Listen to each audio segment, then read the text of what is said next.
Mr. Tillman. Thank you. Yes, I appear for the appellant, the Secretary of State. My learned friend, Mr. Patrick Lewis, appears for the respondent, Mr. Hossain.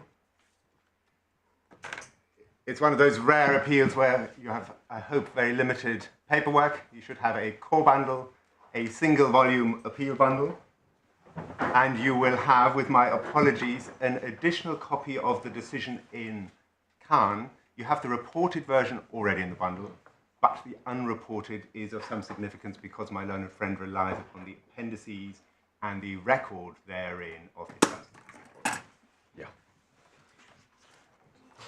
This is my challenge to the determination and order of Upper Tribunal Judge Neville of the 17th of October 2025. The decision is at tab 9 of your core bundle, and it arose out of an application for judicial review of the Secretary of State's refusal of the 29th of December 2023 of an application for indefinite leave to remain, to save saying that each time I will refer to it as settlement from here on. The grounds that I pursue are twofold. You've got those at tab 2, page 15 of the bundle. My submission will be that the judge misunderstood or misapplied such guidance as there is in the decisions in Hossain, and you will have seen as a caveated alternative he referred to Khan as well. I will say that those decisions were not intended to bind the Secretary of State hands years hence. And I accept there is some overlap. My second ground is that in doing so, the judge trespassed impermissibly upon the discretion vested in the Secretary of State for the Home Department in deciding in her discretion on the appropriate relief or ground of leave, period of leave, to accord Mr. Hossain when he had successfully appealed years after the initial 2014 decision that he says is wrong and that I accept. Following the appeal is to be treated as containing a finding on deception that is no longer to be held against the respondent. I will say, and I'll make good in my submissions, that a key issue for this court to decide is whether in anything said in Hossain or Khan, in respect of, and I emphasize, pending judicial reviews and pending appeals considered by this court in 2017, is intended to erect a bright line rule that applies to individuals into the future and closer to the facts of the present case to an individual who, it is accepted, had accumulated 4.5 years continuous lawful residence in the UK in 2014, who thereafter overstayed and absconded. And then secondly, insofar as there is an intention to give any guidance, whether that guidance mandated the treatment of Mr. Hossain as if he had enjoyed 10 years continuous lawful residence. Mr. Tillman, can I just flag up one point which may or may not have legal significance, yeah.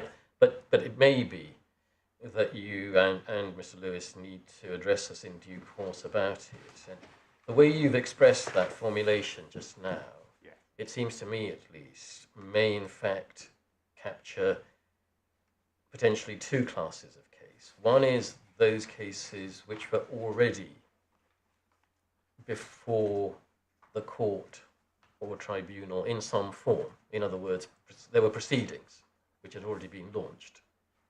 At the time of the decision, at the time of Khan. Exactly, at the time of Khan and the settlement which is recorded in Khan. So they might not necessarily be before the Court of Appeal. Some were, my recollection is, but everything I say is subject to correction because my memory may be faulty. But my recollection is that there was a large number of cases which were pending in the Court of Appeal and probably a large number of cases pending before lower courts and tribunals. Now that's one cohort, Yes. potentially. Yes. There is, at least analytically, a different cohort, arguably, which is cases which have not come anywhere near the courts and tribunals as at that date, Yes. but are going to be decided, life being what it is, at some point in the future. Yes. And it might be said that the present case is of the latter kind. And therefore, whatever the position may be, and I don't say anything about what the position in law is in relation to the first cohort, you may think it's going to help to address us on what legally is the position in relation to that latter cohort. Cases like this, which, as far as I'm aware, were not pending Yes. at the time of Khan. My Lord, I'm grateful for a number of reasons. First of all, because your recollection of Khan will be significantly more accurate and more detailed than mine, given your involvement in the case. But secondly, because you have struck at the core of what I say is the significant issue in this case. And that is, given what was specifically before the court in Hossain and Khan, and given that the court was specifically dealing with cases which, as my Lord says, were then pending, and I accept in that within that cohort will have been cases pending in this court, as well as cases pending in the Upper Tribunal by way of judicial review. Whether anything said in respect of those cohorts be transposed or transposed automatically, as in my submission the judge below appears to have considered, to cases which were not then pending, not yet before the court, and to applications which were made subsequently. Yeah. I stress, particularly for Mr. Lewis's benefit, that obviously I have no view about whether that distinction is of any legal significance, because I well understand that the Upper Tribunal's reasoning in the present case was that Hossain and Khan, if necessary, Khan, were indistinguishable as a matter of rationality. Yes. And so it may be that even having identified that distinction of cohorts, it's of no legal significance. But nevertheless, I just wanted to draw that to both of your attention. And my Lord, to answer, to foreshadow the direction that my submissions will take, I would say that in this particular field, references to formalities, to bright line rules, to that type of status, are not our friend in terms of making rational, lawful decisions which do justice to individuals, but rather, in my submission, there is no sensible means of circumventing an in-the-round assessment of the individual's circumstances. And I accept entirely that those circumstances will include regard to the injustice that an individual will feel, that their judicial review was dismissed, that they were held by the Secretary of State to have practiced deception, when subsequently they have vindicated their claim not to be in the First Tribunal.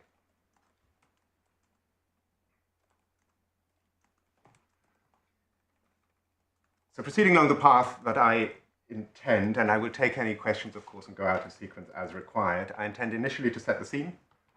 I will then deal with the legal principles, and I will then make good my two grounds of appeal. So setting the scene, and some of my lords will be more familiar with this background than I am, you will have seen in Hossain paragraphs 2 and 3. It may just be worth turning up this authority because it does contain a helpful, succinct summary. I'm looking at tab 3 of the authorities bundle. Page 30.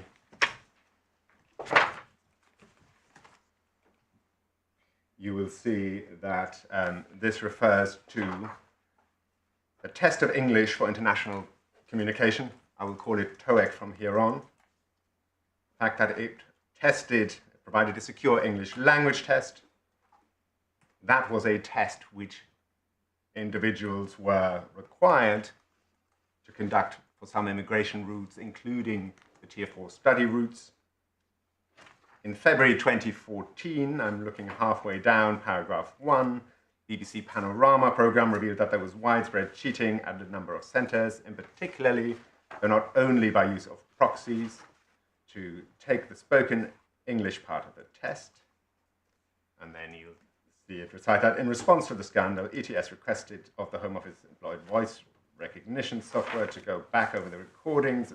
Well, ETS was requested, rather, to go back over the recordings of the centres in question, try and identify cases in which it appeared the same person spoken in multiple tests, and could that be assumed to be a professional proxy.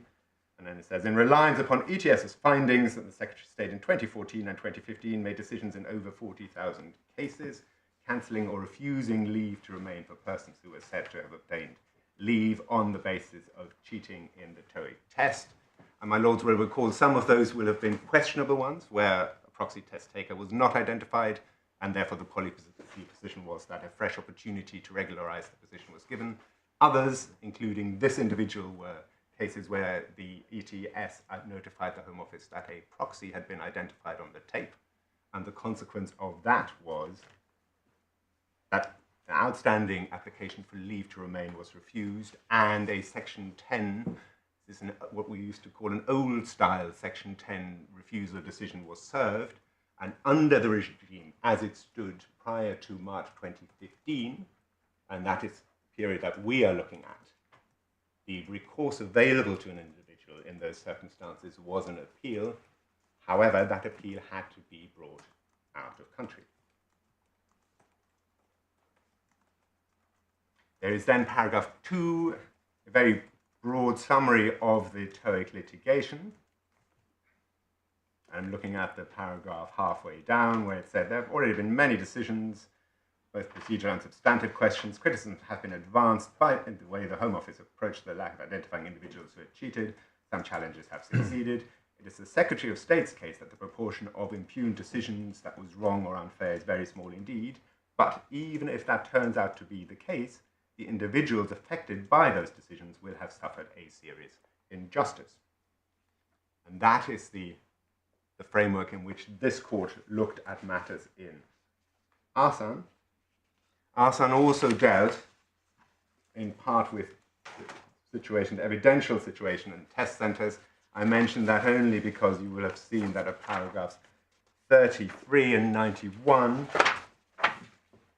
there was reference to institutions, test centres, which were described by the Secretary of State in the submissions as established fraud factories, such as Elizabeth College.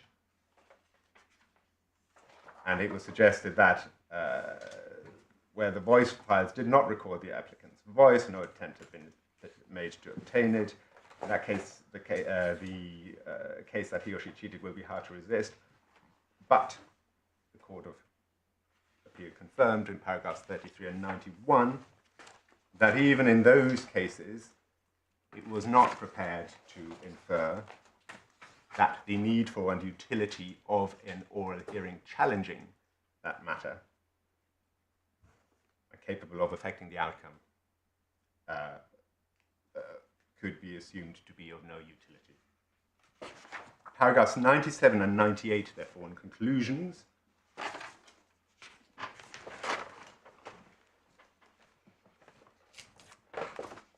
the Court of Appeal held that it would not hold that an out-of-country appeal, I'm at page 59 of the decision, the Court was not prepared to hold that an out-of-country appeal would satisfy the appellant's rights either at common law or under Article 8 of the European Convention to a fair and effective procedure to challenge the decisions to remove them, and that in those circumstances, subject to the human rights claim issue considered below, they were entitled to proceed with a challenge by way of judicial review. Full stop. That is the nub of the issue considered in Hossain. And then paragraph 98, the caveat is made that I emphasize that the conclusion depends on the particular features of the appellant's cases, and that the nature of those issues raised by their appeals were such that they could not fairly be decided without hearing the oral evidence, and also that facilities for giving such evidence by video link were not realistically available. Even if those features are shared by a great majority of TOEIC cheating cases, it does not follow that they will be present in all cases where the legislation provides an out-of-country appeal, particularly where it is necessary for the appellant to give oral evidence will depend on the nature of the issue.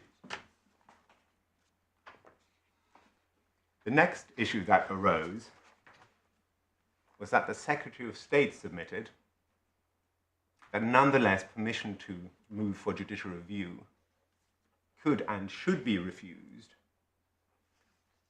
because there was available to individuals with those pending judicial review claims an effective alternative remedy. And you will see paragraph 99. In summary, it was said that it was open to the appellant at any time to make a human rights claim.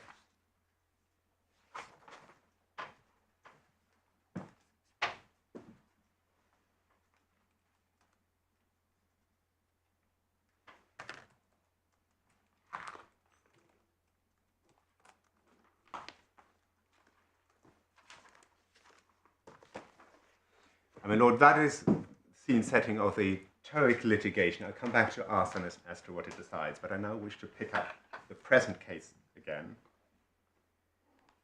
And in terms of the findings of fact, the sources that I commend are, first of all, the findings of fact made by the judge in paragraph 2 of his decision.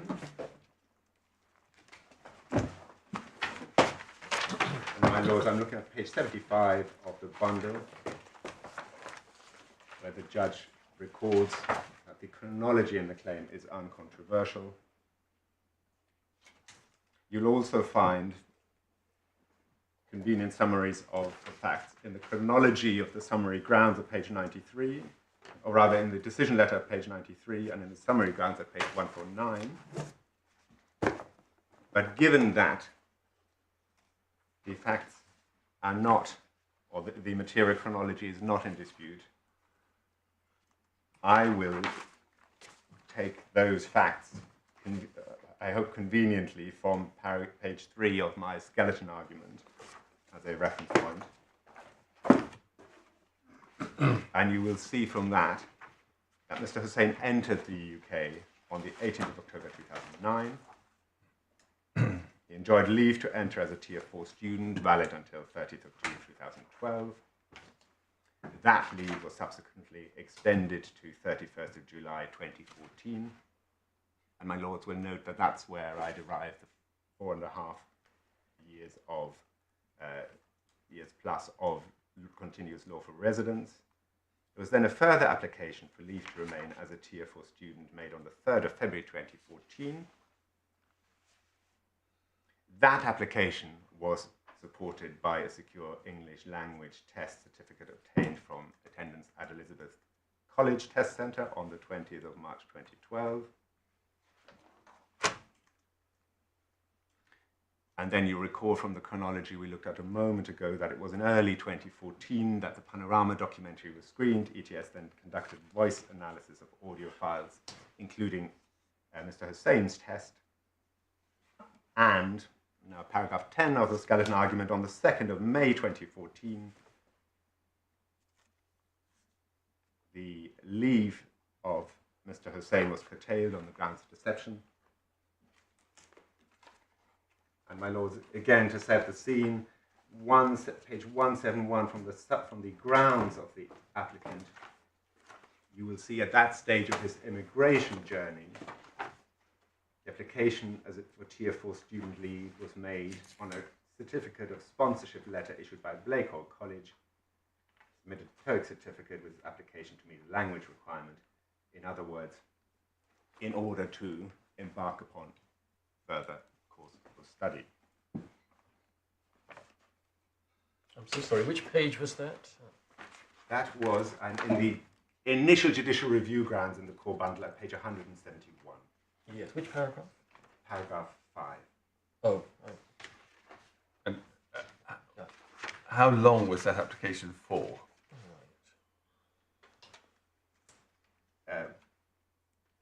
I don't have the date of the length of the application, but I don't think it's suggested that that was an application that was or could have taken him to a 10-year continuous period. Yes, I see.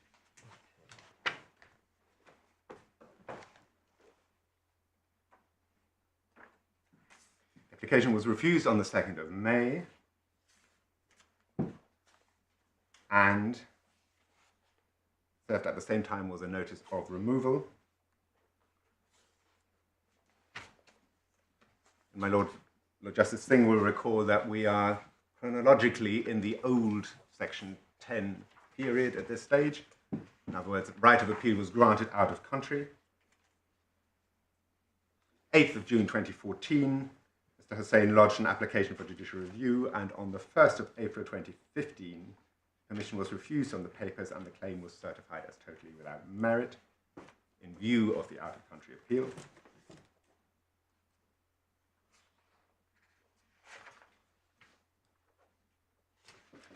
My lords have in the bundle, and it's not in contention, so I probably don't need to take you to it, the cases of Bilal Ahmed and the appeal in that matter. You have them at tab 13 and 14. In summary, the learning, both at Upper Tribunal level, 4th of December 2014, and in this court, judgment of the 7th July 2015, tab 14, was that judicial review being a remedy of last resort, it was not available in circumstances where individuals enjoyed an alternative remedy by way of an out-of-country appeal.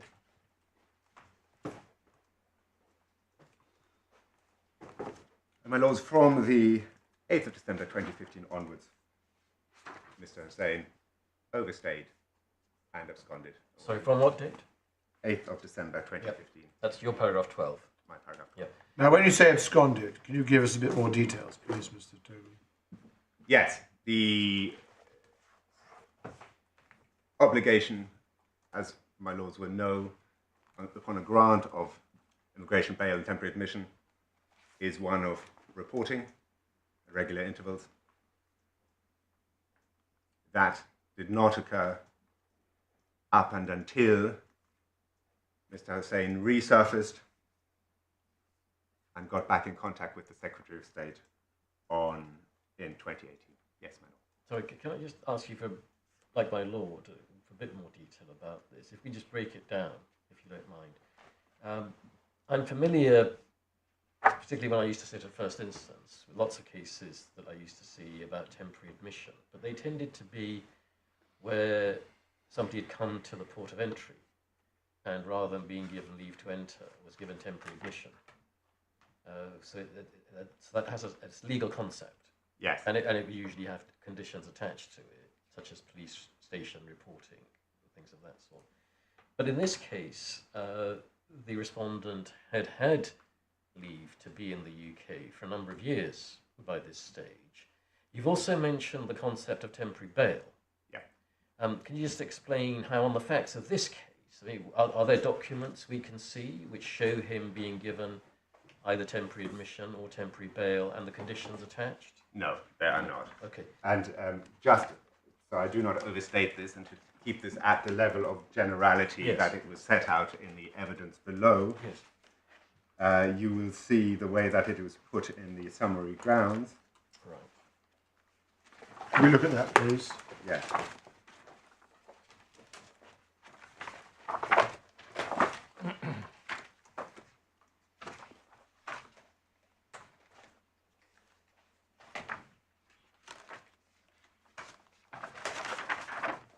Looking at page 149.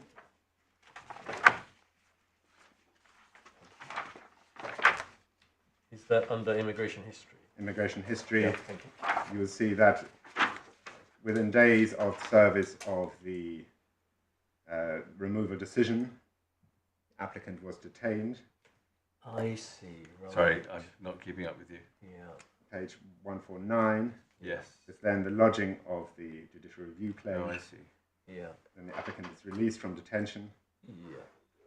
And then 8th of December 2015, applicant reported to have absconded. So just, I'm sorry to interrupt you, Mr. Toman, but presumably, unless Mr. Lewis corrects us, presumably one can reasonably infer that when he's released from detention on the 18th of July 2014, that would have been either bail or temporary admission.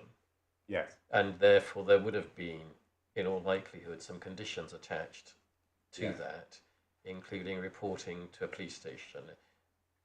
Am I right so far? That is correct, and that aspect of the decision, which is at page 95, which again recites that history, that aspect is not, I understand, under challenge. I'm looking at page 95, second paragraph down, Yes, thank you. where it said, following this, you had broken immigration law by absconding from immigration bail, and it is also noted that after this date, you did not try to regularize the estate until 2018. Yes, those are arguably two distinct points which are being made, and both may be significant.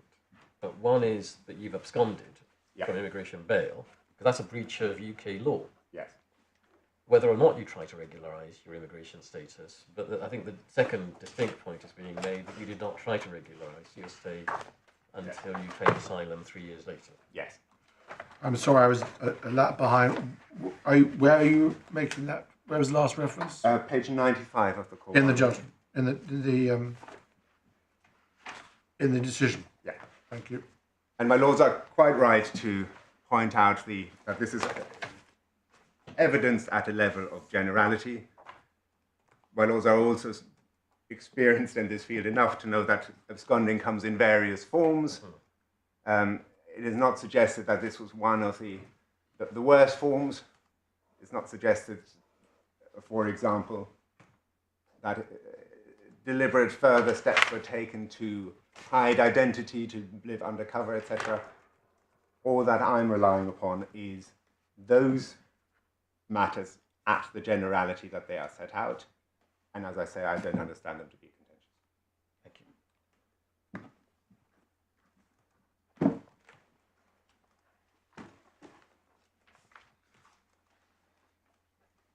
Meanwhile, in the 2015 to 2018 period when Mr. Hossain absconded and failed to regularize his position, in June 2015, this court and on the 14th of June 2017, the Supreme Court handed down the judgment in Chiari and Bindlos. Again,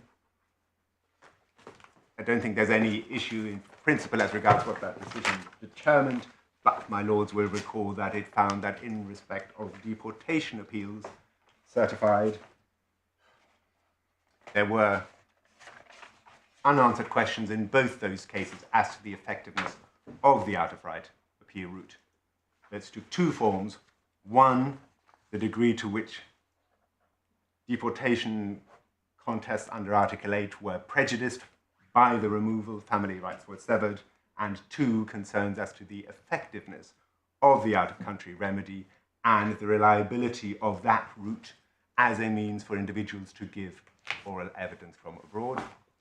All of that may, in 2026, sound unusual, but we are very much pre-COVID. We are pre the rollout of Wi-Fi and video hearings in the way that we have become used to them. For our purposes of particular significance is 5th of December 2017.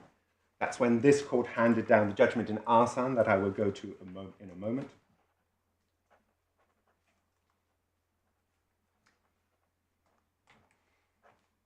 It was then, the next year, the decision in Caen, which we'll also go to. And then more than 3 years later, 13th of January 2021, the application for leave to remain outside the rules is made by Mr. Hossain. The application was then refused. And an in-country appeal was, however, granted. We're now in October 2021. And then on the 29th of March 2023, First-tier Tribunal Judge Howarth allowed Mr. Hossain's appeal, finding that the Secretary of State had not discharged the burden of proving that Mr. Hossain had used deception. And that finding was implemented by a grant of 30 months leave to remain. That decision was taken on the 29th of November 2023, and the grant of leave to remain is made to the 27th of May 2026. We then move, finally, to the decision that is subject to challenge. And there the chronology is 13th of December 2023, Mr. Hossain applied for settlement. 29th of December 2023, the application was refused. That is the decision under challenge. And just so I have taken you to it, you will find it in the core bundle at tab 12, on page 92.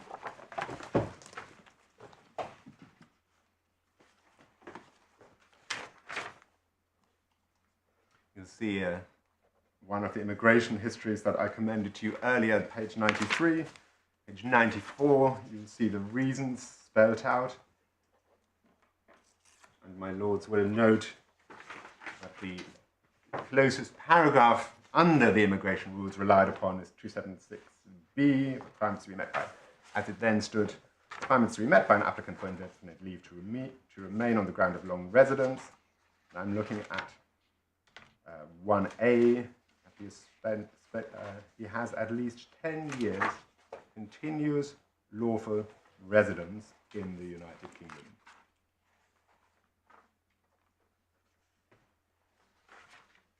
And over the page 95, that requirement is summarized in the first paragraph. And then the various factors that the Secretary of State took into account in considering her discretion are outlined below. Attention is drawn to immigration history, entry October 2009, entry clearance held July 2014, application for leave to remain as a student. Secretary of State acknowledges that there was a 2014 refusal that on the grounds that leave had been obtained by deception. Also notes that following this, there was a broken immigration law by absconding. Mr. Hossain had broken immigration law by absconding from immigration bail. Also noted that after this date, he did not try to regularize his stay until 2018 when he claimed asylum, 3 years after the date that he absconded. He withdrew the claim for asylum, so therefore it stated he had not attempted to regularize his stay until he applied outside the rules for limited leave to remain in 2021. There is then second factor taken into account. In November 23, it was found that he had not taken a fraudulent ETS test and therefore did not obtain leave by deception. Further factor taken into account, ruling for most of these cases are to place an applicant back in the position where they were first at before the allegations. Then said in Mr. Hossain's case, he was residing in the UK as a Tier 4 student. That is a form of leave which does not warrant a route to settlement. Therefore, it cannot be speculated that without the allegation you would have received settlement. You are not on a route to settlement or indefinite leave to remain in the United Kingdom. It's also highlighted that in 2015 he had, it said, impeded proceedings and investigations by absconding from immigration detention. Mr. Tolan, can I just ask you, at the risk of asking the obvious, can you give us an example of where somebody would have a form of leave to remain which would have put them on the path to settlement? Yes. In the family route, those will be people on the partner route, on the parent route, and under some of the other immigration routes, such as Tier 2, that is worker. There is also a set period following which, generally, depending upon your compliance with immigration laws, you are in a position after, as then was 5, in a very compliant immigration history, or 10 years, in case of non-compliance or recourse to public funds to achieve settlement. So that broadly is the framework. And to anticipate the question that my lord might ask me in a moment, even if you are not on a route to settlement, as this individual was not, you are, of course, still able to invoke, in due course, 276B, which we looked at a moment ago, on the grounds that you have accumulated a continuous period, 10 years lawful residence. Yes. I also wish to correct, of course, that it's not correct that in 2015 there was an absconding from immigration detention. Rather, the chronology was that bail had been granted, and the absconding period happened some months after that release. And that chronology is agreed.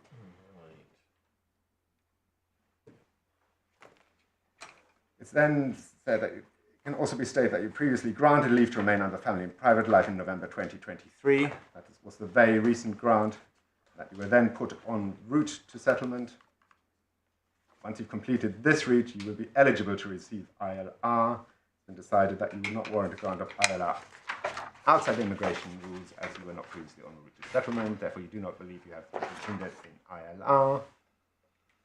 And then the immigration history is considered in the round.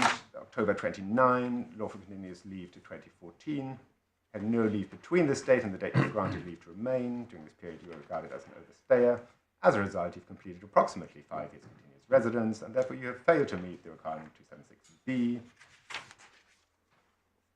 It's also said 10 years continuous residence within the UK has not been complied with. And then it said, again correctly, that as Mr. Hossain did enjoy extant leave in the United Kingdom for the 30-month period, this was not a case where the decision impinged upon or bore upon his human rights. Mr. Solon, this may not be legally relevant, but I'm just interested to know, from time to time, the minimum period of continuous lawful presence here with leave has been changed. Yeah. I think you said a moment ago that it changed from 5 years to 10 years at some point. Generally, and I'm speaking at a very broad level of generality, individuals who are able to show an unblemished immigration process of 5 years, no need to revert to public funds, I see. are under a number of routes able to proceed to a settlement application within 5 years. I see. Those who cannot show that and blemish that perfect record or need to have recourse to public funds generally require 10 years. Yeah, but from sort of general knowledge of what's going on in the country, one is aware that I think there's a proposal to increase that to 20 years. Yes.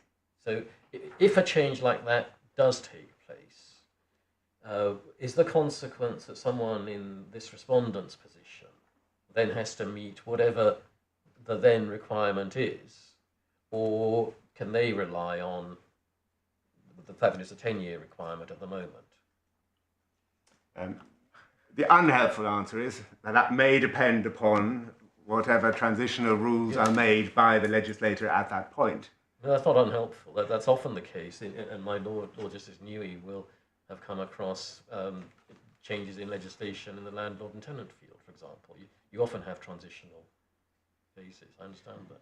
What I can say, having regard to the principles that I outline in a moment, is that in this individual's case, the requirements under the family routes remain 5-10 years as at present. I see. That was my check conducted this morning. I can also say that as and when that position were to change, Mr. Hossain may have things to say about his expectation about the position that he and others in his cohort are then faced with and the fairness of any transitional measures taken. I see. And just a point of detail, the 30 months ran out at the 27th of May. Yeah. Yes. So what's happened since the 27th of May?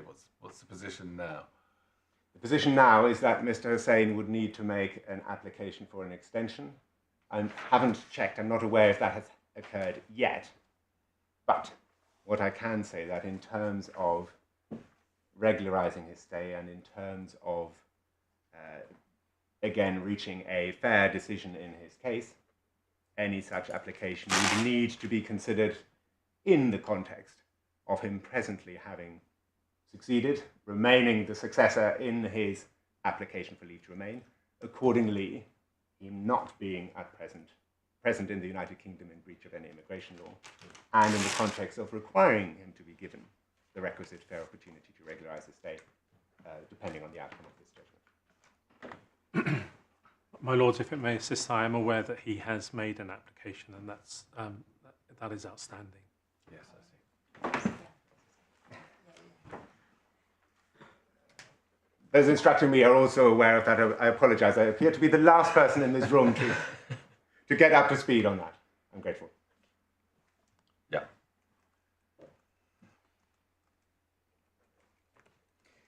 So that is the status of the decision taken.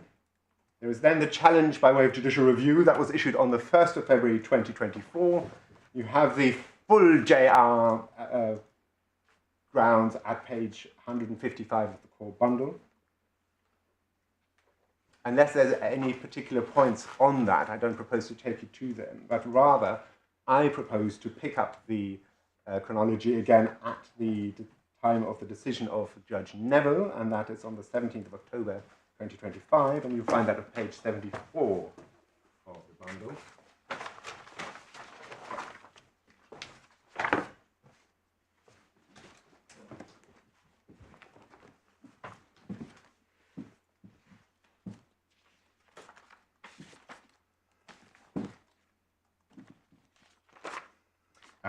We have looked at some of the chronology already. Paragraph 19 in my submission is of interest.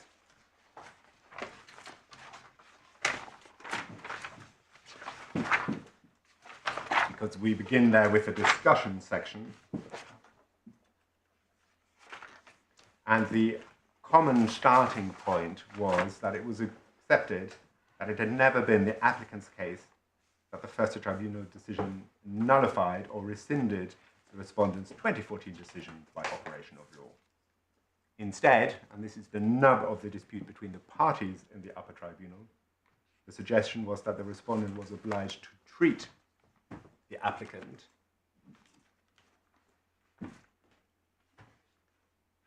as the decision as not having been validly made, that the applicant should therefore be treated in the same way as anyone else with that chronology. And then it said, in my submission tellingly, if the applicant had made an application on the 7th of May 2014 and the respondent had simply lost it for a few years and making no decision until refusing to take exception grounds in 2021, the applicant's leave would have been extended for the entire period under Section 3C. Extension would have continued, but this appeal was ongoing. No point has been taken of taking the period decision to allow the appeal was implemented. This would indeed mean the applicant has continuous leave for 11 years, 3 months from the date of the application of ILR. Someone in this hypothetical situation would undoubtedly meet the requirements of 276B1A. I pause, and this would be a theme of my submission. The judge is there considering the application as though it had a chronology which it plainly does not. Am I right in thinking that the leave that the respondent had until 2014 was leave to be in the UK as a student? Yes. So, in the sort of the hypothetical situation that is being referred to there, is the counterfactual situation being envisaged that leave to remain as a student would have continued for some 11 years? And presumably, the counterfactual being considered is that an individual would have applied, reapplied, and reapplied to be a student for a period of 10 years. It's fair to say that there are indeed chronologies in the TOEIC cohort where that has occurred, right. But as my lords will be aware, that is not generally the expectation when an individual applies to enter the United Kingdom for the purposes of a specific course of study. So can I just understand? An application had been made for further leave as a student, which would have been time limited in some fashion. It's now being supposed, hypothetically, that the Secretary of State had lost the application. So what would then have happened? So I don't know. So say it's envisaged that the further study should be for 2 years. The Secretary of State loses the application. What happens? For our purposes, by virtue of Section 3C of the Immigration Act, leave continues. For the 2 years or forever? For the period up until the decision is decided. And the rationale for that, as my lords will be aware, is that if, as often happens, an application is made close to the time of expiry, and the Secretary of State thereafter takes some time to determine the application, maybe thought particularly material in given the period we've just had with the COVID interruption, etc., it is generally not considered fair for the individual then to be left in a precarious position of not having leave and being treated as an overstay.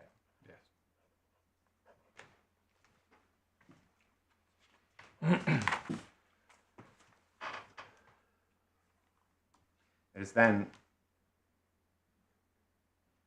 a discussion of arson.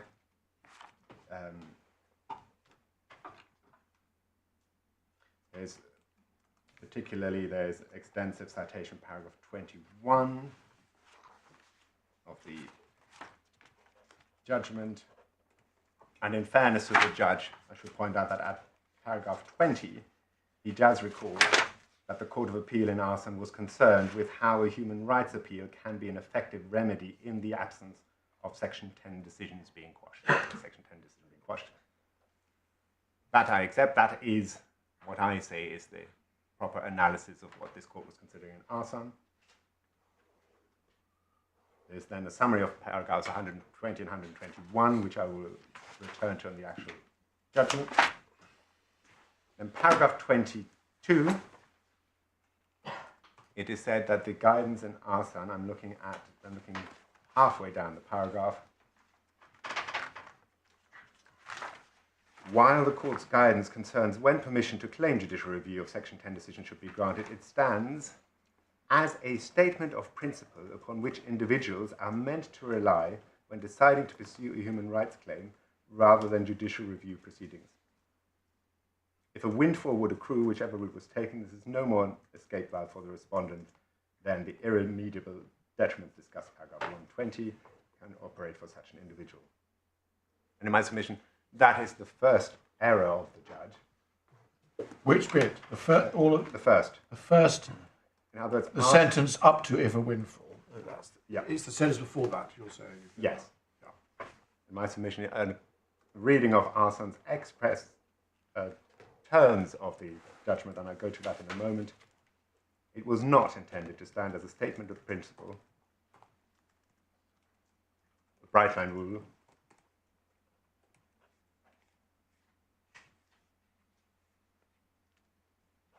but rather it was a carefully caveated observation as to the circumstances in which an appeal would furnish an effective remedy in respect of the judicial review application then already pending.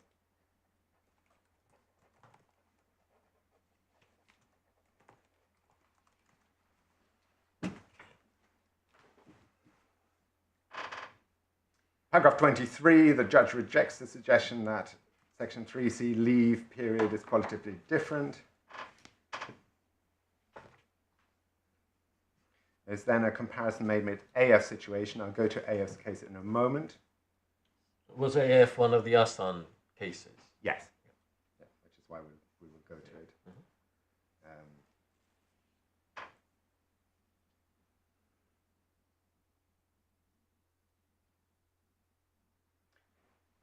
Paragraph 24, the submission made was that the applicant fell outside the guidance in Hossain because he did not appeal its adverse judicial review decision in 2014.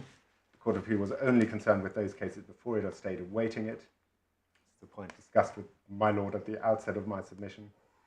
And that is, in my submission, wrongly dismissed as unsustainable, and it said it ignores that the court gave guidance on when permission to claim judicial review should be granted and refused in like cases, and the respondent's own response in Hossain as described in Khan. Indeed, the outcome for those cases that were stayed was likely to have been that the judicial review proceedings ended and a human rights claim was made instead, putting them in materially similar position to this applicant. And my lords, again, I say that is mistaken. This applicant, who you will recall in this particular period was absconding, was not in a materially similar position to those individuals with pending live claims judicial review that were considered by this court. Have there been other cases like this between Hossain and Khan on the one hand and now? Yes. There have. In which this precise problem has arisen? Very closely analogous problem has arisen in the case of Mali, which I will take you to. It's in the authority bundle.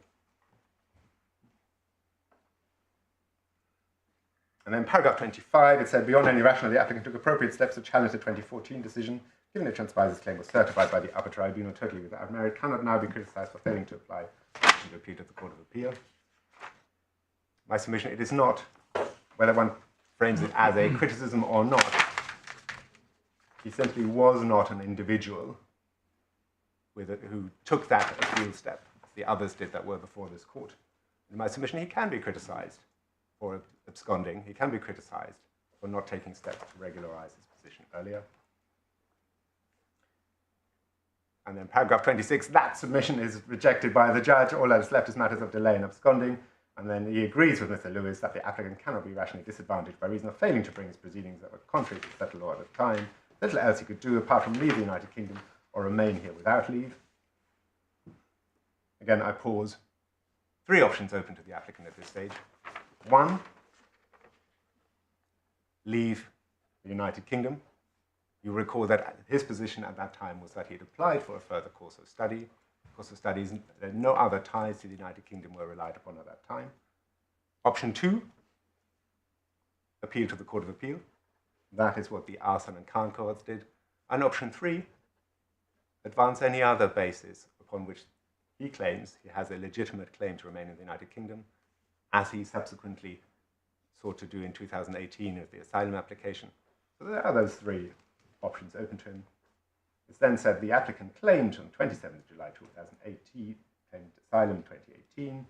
Ms. Brown accepted that had the claim been decided, then an appealable human rights claim would likely have arisen, length of residence. As it is, the claim went undecided for almost 3 years until the application of 13th January 2021 was refused with a right of appeal. The applicant then withdrew his asylum claim.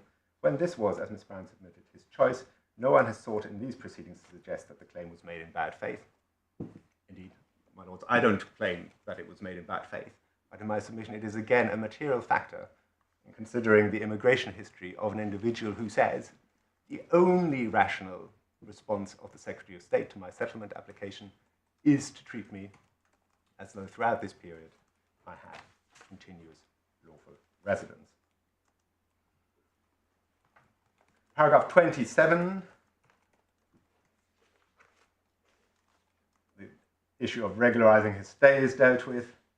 The judge reaches the conclusion, last 3 lines, periods of unlawful overstaying and related conduct, including claim to leave UK in response to Section 10 notice, offence were immaterial to the outcome of Hossain and Khan.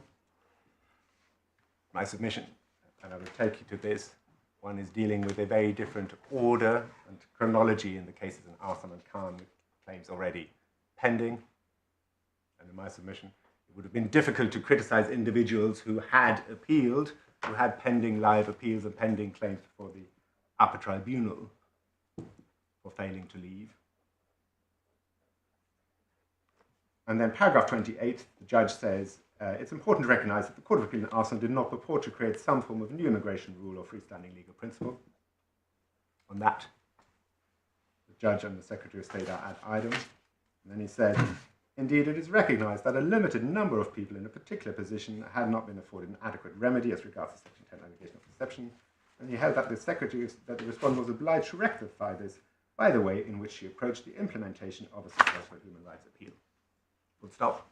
So far, again, I agree with the judge. This is a factor that is needing to be brought into account. And then it said this applicant unquestionably formed part of that class of individuals. Again, here I depart from the judge. There is a fundamental and material difference missed out, and that is that he did not then have a pending judicial review. And I reject that any of the reasons put forward by the respondent can rationally justify this exclusion, was subject to the Court of Appeal described as a serious injustice. That aspect, again, I do not demur from, nor is such a basis provided for him having an adjudication of the allegation any human rights appeal by a different route than those considered or stated by Hossain.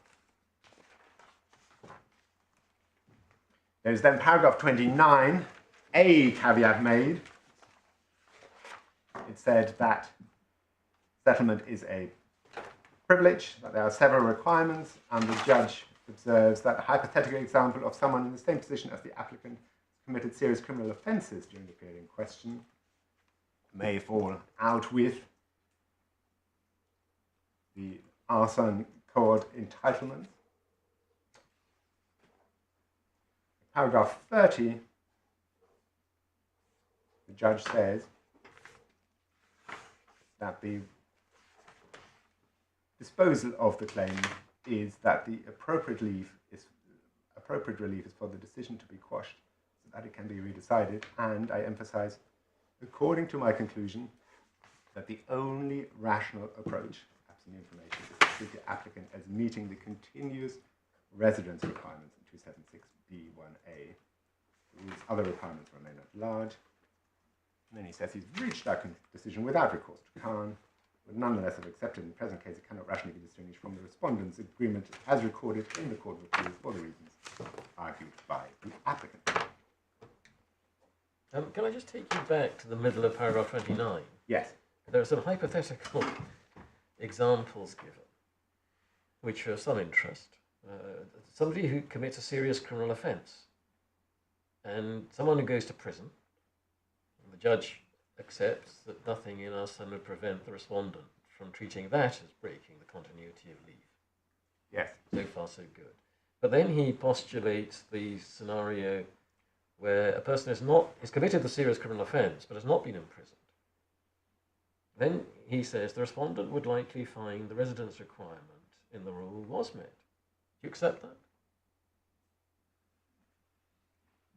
Do you accept that analysis? So an individual has excellent leave. No. It's our kind of situation. Yes. But what the judge appears to be postulating is that there will be an exception to the Hossain guidance. Yep. So he's postulating a hypothetical example of someone in the same position as this applicant, now respondent, who has committed a serious criminal offence. So that's the hypothesis. Okay. Yep. So otherwise, the same position as this applicant. Only difference is serious criminal offence. One scenario, imprisoned. Yep. The judge accepts that if you've been in prison, that breaks the continuity of leave. Yep. So you don't satisfy the rule. But then he says, if you have not been imprisoned, then the respondent would likely find the residence requirement in the rule was met. Would you accept that? No, I would not. This is an individual who axiomatically at this point doesn't have leave to remain. The issue of that leave was determined 2014. An individual who's overstayed, hasn't regularized his position, and spent his time in the country committing a serious offence. Yeah, and there could be many reasons why you haven't been imprisoned. One could be that you're in hiding. Yes. Another could be the police haven't been able to find you because they've got other things to investigate. Another could be that you haven't yet been charged, haven't yet been tried, haven't yet been convicted, haven't yet been sentenced. But in all of those hypothetical scenarios, the judge appears to envisage that you might well be entitled to refuse him ILR, but on other grounds, like it's undesirable, rather than that the continuity is broken. But you don't accept the continuity is unbroken. No, I don't. Right. And I come back to the issue which I say is at the core of this appeal and at the core of this application, which is one of doing substantive justice to an individual in the context of all material circumstances and in the context of a discretion vested in the Secretary of State. And I say all those factors are material to that, and it is both artificial and mistaken in my submission to treat an individual in those circumstances as though they were analogous to an individual with an unbroken and continuous period of lawful residence.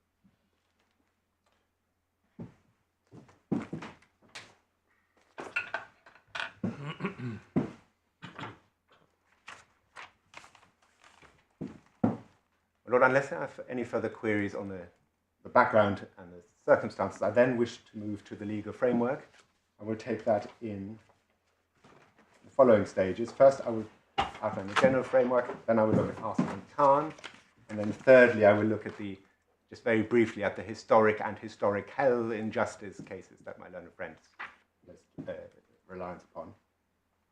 I can do very briefly with legal framework. That involves turning to the first and last documents of the authorities bundle.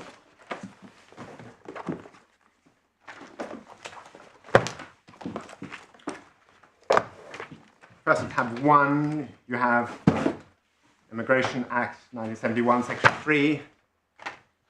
Some of the panel may be able to recite these provisions by heart. All I rely upon is that it provides for a discretion, Section 3.1, permissively worded in that the Secretary of State may give an individual leave to enter the United Kingdom either for a limited or indefinite period. Likewise, a discretion as regards the term and conditions restricting an individual's leave. And my Lord, I've provided both the section that was in force at the material time and the current iteration. It's not suggested that anything turns on any amendment made. And then the very last document in the authorities bundle, tab 16, is the Secretary of State's guidance. That is guidance dealing generally with grants of leaves outside the rules, what this claimant's application was. And for our purposes of particular assistance is page 345 of the bundle, which deals with periods and conditions of leaves outside the rules. And I wish to highlight paragraph 1, if a decision is made to grant leave outside the rules, you need to be clear on the period of grant and any conditions attached to it. Leave outside the rules is granted for a limited period. You need to consider whether to grant access to work, study public funds. If outside the rules is granted, there will be no conditions. You should first consider the reasons why the person is seeking leave to enter or stay, if the purpose is covered by the rules, and if the applicant has not met the requirements of the rules, so that you should normally grant the same period and conditions as the applicant had met the requirements of that route. And then next paragraph is key. However, you may determine that a different period of permission and a different condition should apply rather than those normally applied in the route. In this case, the length of stay and conditions granted should be limited to what is needed to alleviate the compelling compassionate grounds for grants of leave outside the rules or being granted. Typically, grants of leaves outside the rules for a purpose not covered by the rules should be for a maximum of 30 months or leave for 33 months for entry clearance. And I pause and observe that Mr. Hossain was granted the maximum period the guidance provides for. And then, just so I've highlighted, there is also the final paragraph, treatment of requests for exercise of discretion, period of permission granted, and then looking at the last 5 lines, the fact the applicant's circumstances are unlikely to change after the case their home or that they want the security of settlement will not generally outweigh the policy that people should not obtain all the advantage of settlement, including access to citizenship, until they have spent time with temporary permission on a relevant route and made a valid applications to settlement. Therefore, it is rare that grounds raised in leave outside the rules consideration should lead to a grant of settlement. And then again, an exception is made for exceptional circumstances. So that is all I have to say about the general framework. I then look at Hossain and Khan. Hossain you have at tab 3 of the same bundle of authorities. Hossain was an appeal concerned with 4 applicants. 3 had made judicial review applications in respect of old-style Section 10 decisions, in other words, decisions with an out-of-country appeal attached. 1, Hossain himself, challenged a certification of a human rights claim. The facts of the individual cases are conveniently drawn together in the decision at paragraph 51 onwards, on page 47.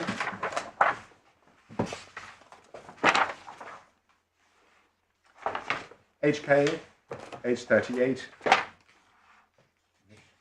on page 47, paragraph 51, entry September 20, 2009, husband accompanied as dependent, paragraph 53, 6th of August 2014, Secretary of State wrote to HK notifying of decision to remove her under Section 10, 17 September, amended decision was served. Over the page, paragraph 54, then proceedings in the Upper Tribunal, seeking judicial review, 26th of September 2014. Those were refused, essentially on the basis of Mahmoud and Ali, establishing an out-of-country appeal as appropriate alternative remedy. And there was then an appeal, and paragraph 56, permission to appeal by the Court of Appeal was given by Sir Stephen Silver on the 11th of July 2017 in light of the decision of the Supreme Court in Hungarian bin laws. That is how HK came to be before the Court of Appeal, and my lords will have spotted the immediate distinguishing feature, and that is that there was a live, extant judicial review claim to be disposed of in front of this court. RK, again, age 37, came to the United Kingdom August 2007 on a student visa. Paragraph 60, 30th of September, Secretary of State wrote notifying of intention to remove her. 61, proceedings issued in the Upper Tribunal on 12th of December 2014, seeking judicial review. Permission was refused on the papers 2016, essentially on the basis of Mahmoud and Ali. And again, there was then application for permission to appeal to the Court of Appeal, and that was granted on the 10th of July 2017. And AF, my lord picked up AF as a particular comparator in the judgment earlier. AF, then aged 34, came to this country in 2006 on a student visa, and my lords will have immediately spotted that that brought him at the point of time, at the chronology that we're looking at, close to or approximating a 10-year period of residence in the United Kingdom. There was then application for post-study, to be a post-study migrant, paragraph 64, took up employment as a producer with a television station. In other words, we're now on the tier 2 route, and post the expiry of his visa, I'm looking at the last 3 lines, he had already applied for indefinite leave to remain. No decision had been reached on that application by the time the Secretary of State made a decision under Section 10. 21st of March, decision to remove. Upper Tribunal decisions issued 8th of May, I'm looking at paragraph 66. And then paragraph 67, permission to appeal to this court was given by Stephen Silver on the 11th of July 2017. My lords, in short, all of these pending live judicial reviews before this court as at the time when this court considered the position in Hossain. We've already looked 97-98 on the substantive finding as to the effectiveness of the out-country appeal route. Had any of these claimants been, had any of these claims for judicial review been certified to be totally without merit? My lord, on my reading of those chronologies, that is not expressly recorded.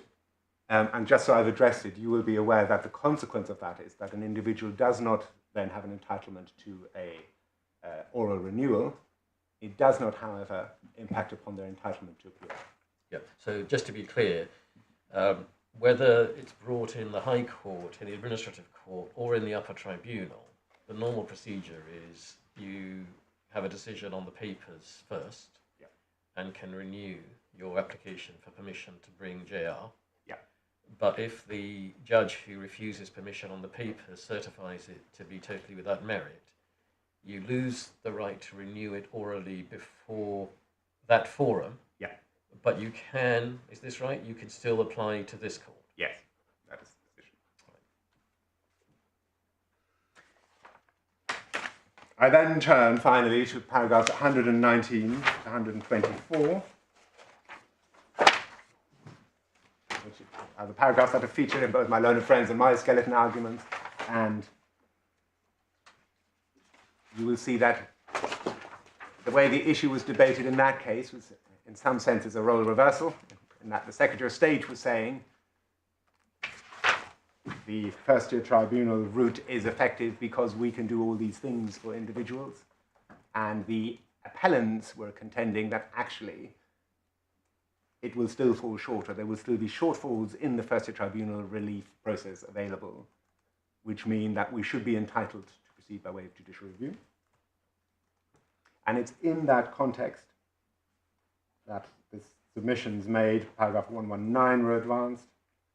In other words, Appellant's counsel argued that it must be right that when FGT on the human rights appeal finds that the appellant did not cheat, that will not formally lead to the reversal of the Section 10 decision. That is correct. That's a different and prior to decision that will not, as such, be subject to the appeal.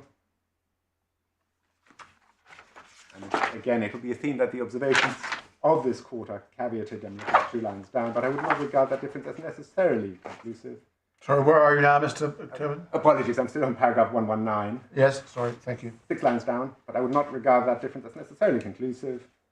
This is an area where we should be concerned with substance rather than form. Last 2 lines, unfortunately, this aspect was not explored in the oral submissions as fully as it might have been, no doubt as a result of the late emergence of the human rights-based issue, and this guidance I can give must be rather tentative, again, I emphasize. Paragraph 120, a number of general statements are made, none of which I take issue with. Starting points that if on a human rights appeal an appellant were found not to have cheated, which inevitably means that the Section 10 decision had been wrong, Secretary of State would be obliged to deal with him thereafter so far as possible, as if that error had not been made, as if their leave to remain had not been invalidated. In a straightforward case, for example, she could and should make a fresh grant of leave to remain equivalent to that which had been invalidated. In other words, he's here looking at the case of an individual, 5 years leave to remain, that is curtailed. Appeal is heard. 2 years into that period, appeal is successful. Secretary of State treats leave as continuing for the remaining 3 years. She could also, and other things being equal, should exercise any relevant future discretion if necessary outside the rules on the basis that the appellant had in fact had leave to remain in the relevant period, notwithstanding the former leave had remained invalidated.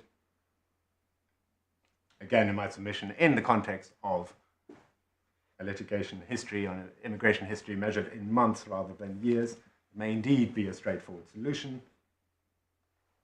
And then looking just under the first hole punch, if it were clear, and in the middle of the line, if it were clear that in those ways the successful appellant could be put in substantially the same position as if the Section 10 decision had been quashed, I can say no reason in principle why that should not be taken into account in deciding whether a human rights appeal would constitute an appropriate alternative remedy. You have gone over the words in parentheses. Yes. That might be important. Yes, my lord, I'm grateful to that. Again, it feeds into the tentative nature and the caveated nature of the guidance, where he says that I accept that how to exercise such a discretion would not always be easy, since it's not always possible to reconstruct the words as it would have been, but that problem would arise even if the decision were quashed on judicial review. That tends, at least to my mind, and speaking only for myself, that tends to suggest that there isn't any absolute rule in this area, and that it's going to depend on a fact-specific exercise of discretion in each case in the future. And my lord, far more succinctly than I have been able to do, that is the nub of my criticism of the judgment.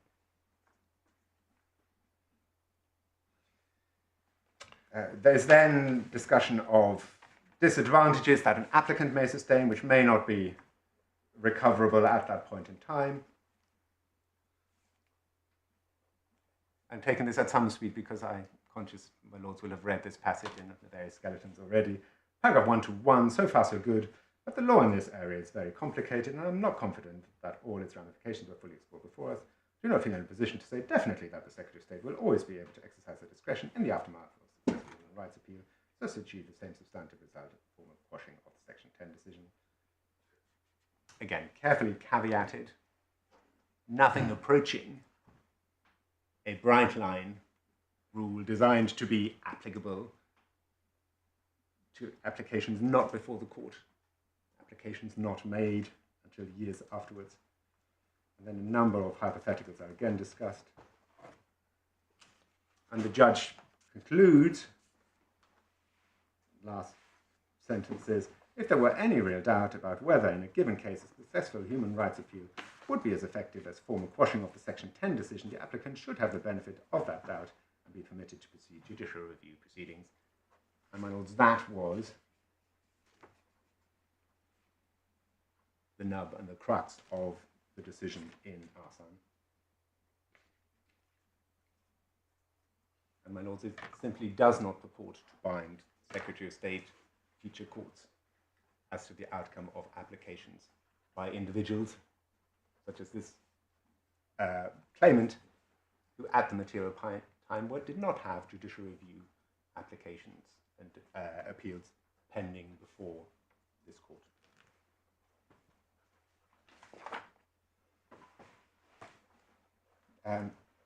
Just so I've touched on AF again, there were some additional points made, page 69 of the judgment, of the authorities rather. And I'm looking at paragraph 1 through 2. And we looked at AF's immigration history earlier. This is the individual who entered in 2006.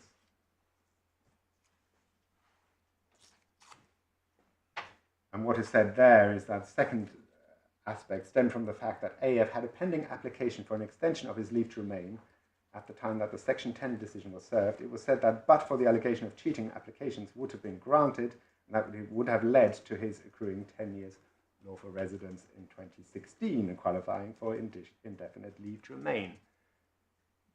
This foreshadows a question that I was asked earlier by the Yes. with regards to this individual. In my submission, the obverse example that could be given is an individual who was at the material time far short of the requisite period, and the more difficult discretionary judgment that has to be exercised in that context. However, in AF's case, it's proper to record, and I'm looking at the last 6 lines of the paragraph, Ms. Giovanetti's response was that the Secretary of State acknowledged that in out-of-country appeal, the FTT found that AF had not cheated. She would be obliged to proceed in any application under the rules on the basis that the Section 10 notice was wrongly given, and that AF would have accrued the necessary 10 years. So no reason to go behind that assurance, and as this had been the only basis of AF's appeal, we would have dismissed it. However, it was still considered, given the procedural position that AF found himself, that the judicial review did not stand to be refused permission on the basis of the security of the out-of-country appeal route remedy, or rather in-country Article 8 appeal route remedy.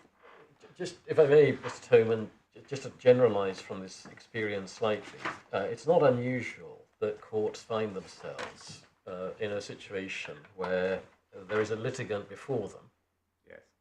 and counsel for the Secretary of State either make some concession in relation to them or give some assurance to the court, which may, either for pragmatic reasons or for other reasons, help to resolve a dispute which is live before that court. Yes. On that occasion. But certainly, in my experience, that can be a very helpful course to take, and one understands why, in the spirit of being helpful, the Secretary of State sometimes gives an assurance to a court, even if, on analysis, it might not strictly be required. Yeah. Sometimes happens. Yes. But I imagine you would submit that, although that assurance to the court would be binding in respect of that litigant, one can't then draw an inference that in future cases, which are said to be analogous, the Secretary of State is bound in law to reach the same decision. Absolutely. Is that right? And my Lord, again, is a step ahead of me, because we look at Khan next. Forgive me. And I would say that is precisely the error that the judge fell into, and that the submission of my learned friend fall into, in that they seek to extrapolate from compromise of pending live judicial reviews on the specific facts before the court, and assurance is given to a general entitlement to be wheeled out to individuals on an extreme reading of this judgment in perpetuity. Well, I suppose it may be said, and I think the respondent will say, that if there is no rational basis on which you can distinguish cases, then that's a public law error. Yes, and to take that argument further, say the Secretary of State had dealt with another pending appeal in Hossain or another pending appeal in Khan on similar facts in an inconsistent manner. Yes. Again, the public law rule of equality would apply, and the obligation is to treat like cases alike. Right. Thank you. Before we leave, Yeah, please. before we leave Arsenal, can I just make sure I understand? I'm sorry, being a bit slow. The point you were making arising out of paragraph 132. Yes. That seemed to be specifically addressed to the point made because on the facts of that case, AF would have been out of country. Have I got that right? And how does Miss Giovanetti's response help us in this case? Or doesn't it? I think what will be said in favour of Mr. Hossain on this aspect is this shows you an example when the Secretary of State was prepared to give an assurance to an individual that if he succeeded in his appeal, he would be treated as having leave of a continuous lawful leave of a period sufficient to reach the 10-year threshold.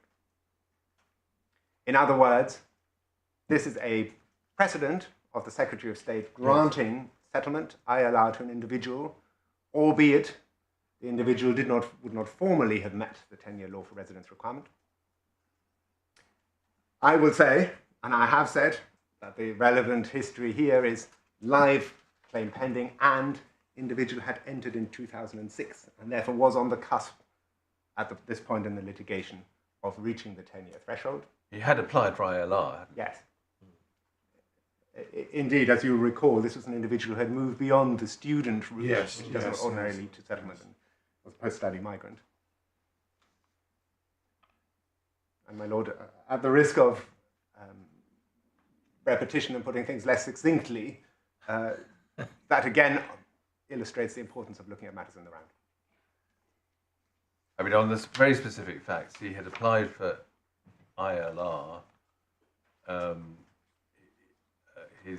Told he's got to be removed in 2015, and he's accrued his 10 years lawful residence in 2016, just the next year. Yes.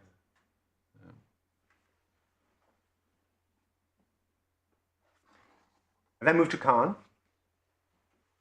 Khan is in many ways the epitaph to Hossain, but there was a critical distinction, as you will have picked up from the headnote, in that we're now under the new Section 10 provision, the post-March 2015 regime, which means that the individuals considered by this court in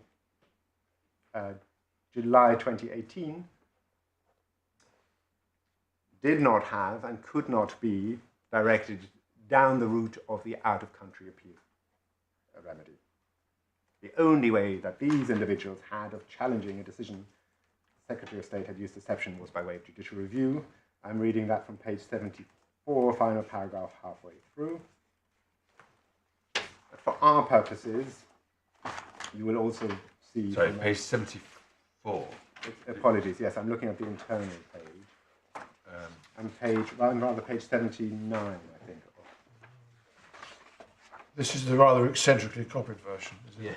Yes, for which I must take responsibility. This is one of those occasions when only a recourse to the library resulted in it. It's good to know leading counsel is still sent off to the library. Do you have a paragraph number? Yes, I'm looking at the very headnote, the very first page. Oh, I see. Okay, right, thanks. And just a summary, you'll see there was no right of appeal under the new. So we're in the, when you say the headnote, you mean before the ratio? Yes. And sorry, just to understand, am I looking at the wrong document? When you say page 74... Apology, it's the internal page 54. I'm with you. Yeah, but, we're I with was you worried by the 74. Yeah, exactly. Apologies, I'm sure I misspoke on that. No problem. Yeah. So for our purposes, we're in the new regime. There isn't an out-of-country appeal remedy available. Court was considering a number of then pending appeals against new Section 10 decisions. Permission to appeal was granted, and before the substantive hearing took place, a compromise offer was made by the appellants, which the parties were able to agree. But again, just so you have the factual background, you'll see paragraphs 57 to 58 is where those are set out. Pages 57. And on the internal page numbering Yeah. of the judgment, Yeah, paragraph 7 onwards. yeah, that's what it is, yeah. And broadly, you will see that these are cases which preceded judicial review, grant of permission to appeal, pending before this court.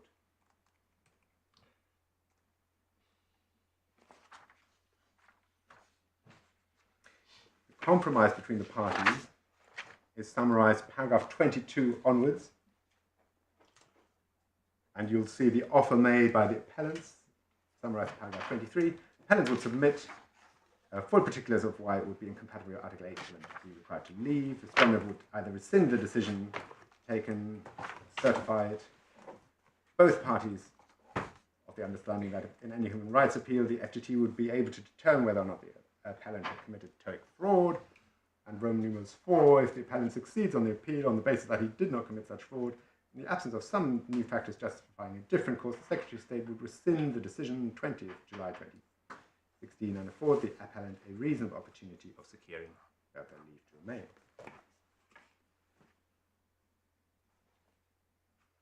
Paragraph 27 contains some more of the nuts and bolts of the agreement. The respondent would instruct presenting office to request a finding. Respondent further proposes to take the same approach to the other two appellants in these proceedings, since each had raised matters in these proceedings capable of effectively amounting to a human rights claim. And then, importantly, paragraph 29,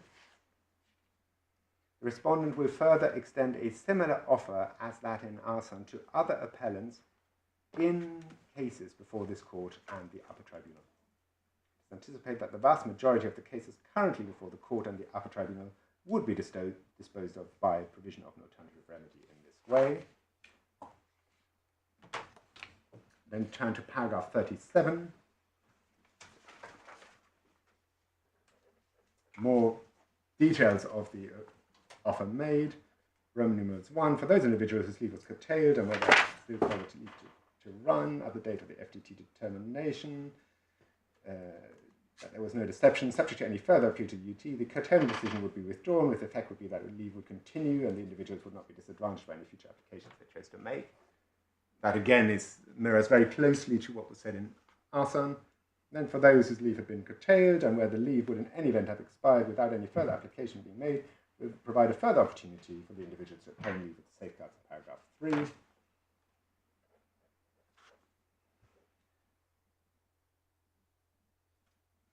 And then just so I've drawn your attention to that too, between the Roman numerals, for those individuals whose leave had expired and had made an internal application for further leave to remain, which was refused on ETS grounds, the effect of an FTT determination was that there was no deception would be that the refusal would be withdrawn. The applicant in question would still have an outstanding application for leave to remain. The respondent would provide them with a reasonable opportunity to make a further change to the application, which would be considered on the basis of not having employed any deception in obtaining a TOEIC certificate, and they would in no way be disadvantaged in any further application they chose to make. A pause. That offer made and that forensic advantage conferred was necessary on the facts of the case because these were pending judicial review claims live, and the Secretary of State needed to and wished to make accommodation that would not disadvantage them by going down what was thought to be the more appropriate First-tier Tribunal appeal route for determining these issues of fact. And then Roman numerals 3. In all cases, the respondent confirms that in making any future decision, he will not hold any previous gap in leave caused by any erroneous decision in relation to the ATF against the relevant applicant, and will have to take into account all the circumstances of each case. And in my submission, that is indeed the course adopted in Khan. It is also, in respect of taking into account all the circumstances of each case, and in terms of the position then before the court, a course which reflects closely what I advocate is the position in this case. However, and this is important, the respondent does not accept. It's interesting that the word "not" appears to be in bold. Yes. And was in the original. Exactly.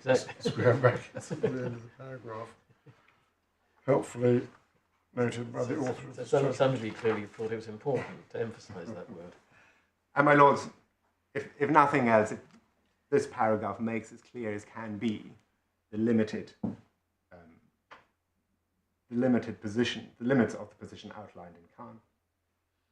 Does not accept that it would be appropriate for the court now to bind him as regards the approach that he would take towards still further applications in the future, for example, by stating that each applicant has already accrued a certain period of lawful leave. Potential factual permutations of the case may need to be considered, many as it varies. In some cases, for example, it will be apparent that whilst on the facts of present appeal and applicant's human rights claim was successful, not have been able to obtain leave at previous dates. Again, this issue will have to be dealt with on a case-by-case basis. And my lord, that in a nutshell is what I say is the approach to be adopted, and which should have been adopted by the judge below.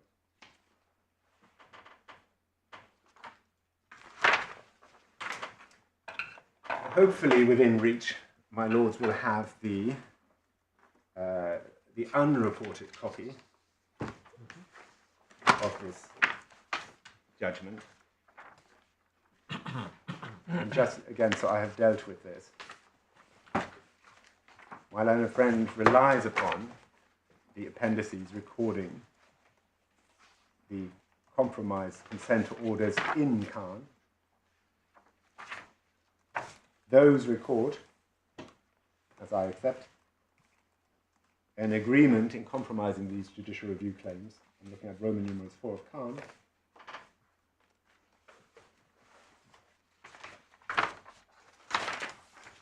Of treating these claimants on the hypothesis that they succeeded in their appeal, granted and diverted to the First-tier Tribunal route,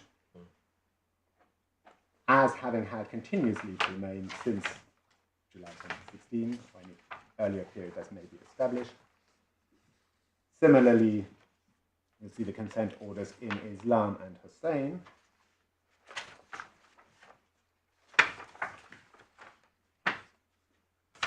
And again, to repeat the point that I made on Hossain, in the context of a live judicial review then pending, which would, if successful, have led to potentially the quashing and the setting aside of the original decision. That was a compromise which the Secretary of State made, and my lords may think was sensible to make in the circumstances, to ensure that the alternative, more effective route in no way disadvantaged an individual who was prepared to proceed down that route, rather than continue with a then live pending appeal or judicial review claim before the Upper Tribunal. It does not answer and does not begin to answer what the appropriate response in the Secretary of State's discretion should be to an individual application made, which is not a live judicial review of the original decision, but rather which is made years after the event. Just as to detail, can you just talk me through what happens with Hossain, where it's obviously a little bit more complicated? My lord, yes. So, Hossain, you see, is summarized at, I'm looking at the internal page number 58, paragraph 17. The entry into the UK September 2009 with leave as a student, twice extended until September 2015. There was then a third application to extend leave to remain, to undertake an MBA course. It was refused by the respondent in 2015 on the basis that he cheated an English language test, and maintained the decision following administrative review on 28th of November 2015. There was then application for permission to bring judicial review in the Upper Tribunal 15th of February 2016. Permission was refused 2016 because the application was in reality a challenging decision made in 2015, 2 months out of time. Renewed application, refused permission on 15th of October 2016, and then grant of permission to appeal to the court in August 2017. So he'd applied for leave to remain to undertake an MBA course, and then if we relate that to the consent order,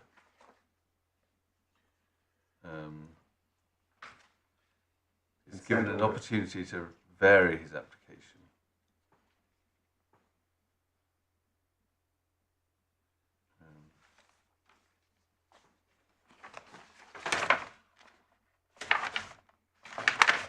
My lord will see that there was a backdating in the consent order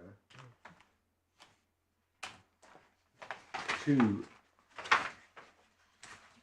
a consent to treating leave to remain as having continued from 30th of July 2015.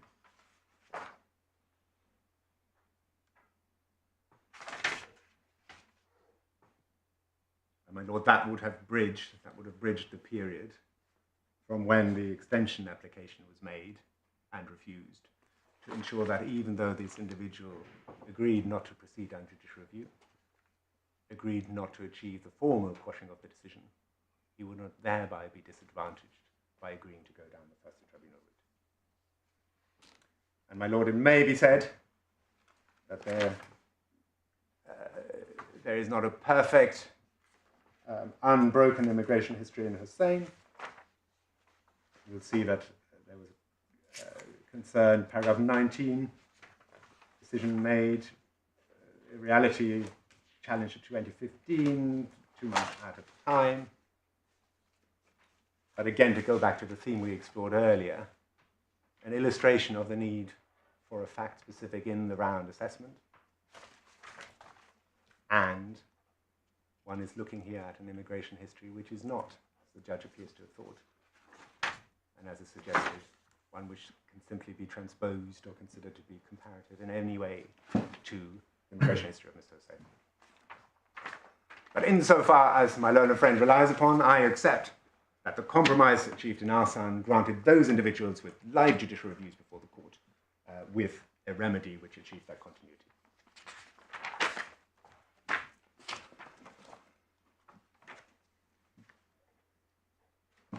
Before I leave this aspect, I don't think it's contentious, but you have in the bundle at tab 7 this court's decision in QR Pakistan.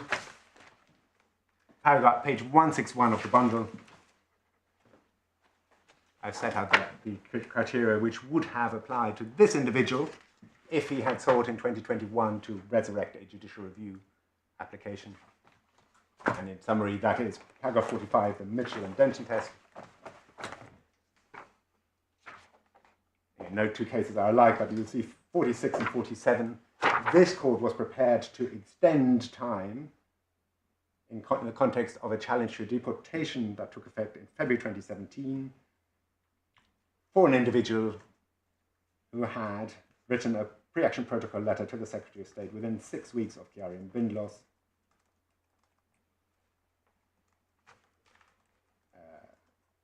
And again, in the context of that delay, in the circumstance of the case, the appellant's claim for judicial review was not barred on the grounds of delay. But given that that is the framework with which any attempt to resurrect the judicial review from 2014-2015 would have needed to be considered, again, it illustrates why this claim is not in a materially similar position to those considered in Hossain and Khan.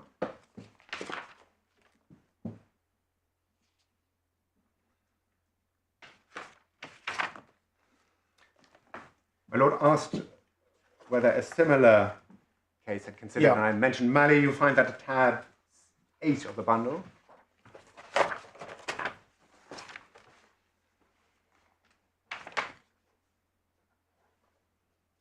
And just broadly to summarize the facts, this is an individual who had had his sponsorship withdrawn in 2015. I'm looking at paragraph 4. He had thereafter had his leave curtailed in April 2015, so that it was to expire in June 2015, and it emerged a significant number of years down the line that in fact there had been a communication and a decision taken by the Secretary of State premised upon an allegation of TOEIC deception.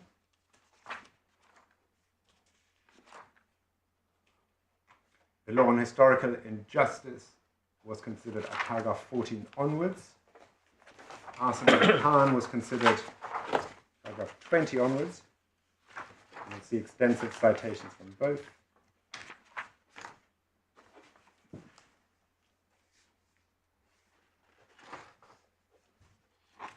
Applicant was eventually able to bring an appeal against the decision and succeeded. And the competing summaries were paragraph 28 and 29. Lewis's case, who was representing the appellant, was that it was very simply submitted that where the FTT had found an allegation of total deception made, previous immigration decision was wrong, the decision should be treated as not having validly made, that the effect of bringing individuals' continuous leave to an end then means that the leave should be treated as having continued, individuals treated as having more than 10 years continued lawful residence, then all things being equal, they will be entitled to indefinite leave to remain. Paragraph 29, counsel for the Secretary of State, Mr. Biggs, made the submissions which are almost word identical in outline to those that I'm advancing in this case. Suggestion that arson requires a fact-sensitive approach to be adopted in events occurring between the erroneous decision and subsequent rounds of leave following successful appeal are relevant to the exercise of discretion. Each remedy, the historical judge does not oblige the respondent to put an individual in a better position than otherwise would have been the submission of contrary conceived. Submitted by the intervening events in that case. December 2015 decision, applicants absconding, applicants asylum, human rights claims made in 2018, consequent... Right, sorry, where are you reading from? Paragraph 29. Thank you. Consequent unsuccessful appeal were important. On any view, any Section 3C leave, the applicant may have had ceased in 2019 when that appeal was finally determined. Grant of 30 months leave following the 2024 FTT decision provided the appropriate remedial action, and there was nothing irrational in the respondent's exercise of discretion in respect of settlement decision. Then paragraph 31 to 32, there's an analysis of Khan and Hossain, which I would endorse entirely. Paragraph 32, the core point arising from Hossain is, as we see, nothing more than less than a remedial effectiveness, applied in a sensible and realistic manner. Paragraph 34, importantly, for the purpose of the present case, when 120 and 121 are read together in context, we derive two conclusions from the court analysis. The first is that the relevant period in respect of which the respondent should treat the individuals having leaves covered the last period granted to them before it was curtailed. That was the period targeted by the wrongful decision. That is in turn the target of the remedial effectiveness applied to containing allegations of cheating. In other words, where an individual had a gap of leave, such a wrongful decision, the respondent should not without more rely on the gap against an individual where there is a request to exercise discretion outside the rules. The second is that the court was not suggesting that all events occurring after the wrongful leave should be disregarded by the respondent when exercising discretion in a later case. Indeed, to the contrary, what may take place over the course of time can, and in some cases must, be relevant to the exercise. In our view, intervening events are not limited to, for example, criminality or misconduct, new legislative provisions, or the emergence of new evidence. That is because, A, the court did not provide a definite exposition of what might necessitate differential treatment, and legislative provisions were given only as an example, and B, the court expressed itself in relatively cautious terms as to the application of remedial action, employing phrases such as insofar as possible and other things being equal, and acknowledged that not all ramifications have been explored. Our understanding of what was said in Hossain is consistent with Khan, at least not inconsistent with it. In Khan, the court was concerned with proceedings which had been compromised by consent. It's clear from the judgment that the settlement was based on the particular facts of the cases. Importantly, in all three appeals, judicial review challenges against the curtailment decision had been made promptly. There was no intervening events by way of further unsuccessful applications for leave to remain, in contrast to the present case. Present positions is set out. There are then, I accept, a number of different factors, circumstances bearing on the immigration journey of Mali, but in my submission, those are the applicable principles summarized correctly. And you will see paragraphs 38 onwards. The very simple submission approach outlined by the applicant was rejected. Rather, careful regard was had to the immigration history. That history was considered in the round. I will leave you to read paragraph 39 to yourselves.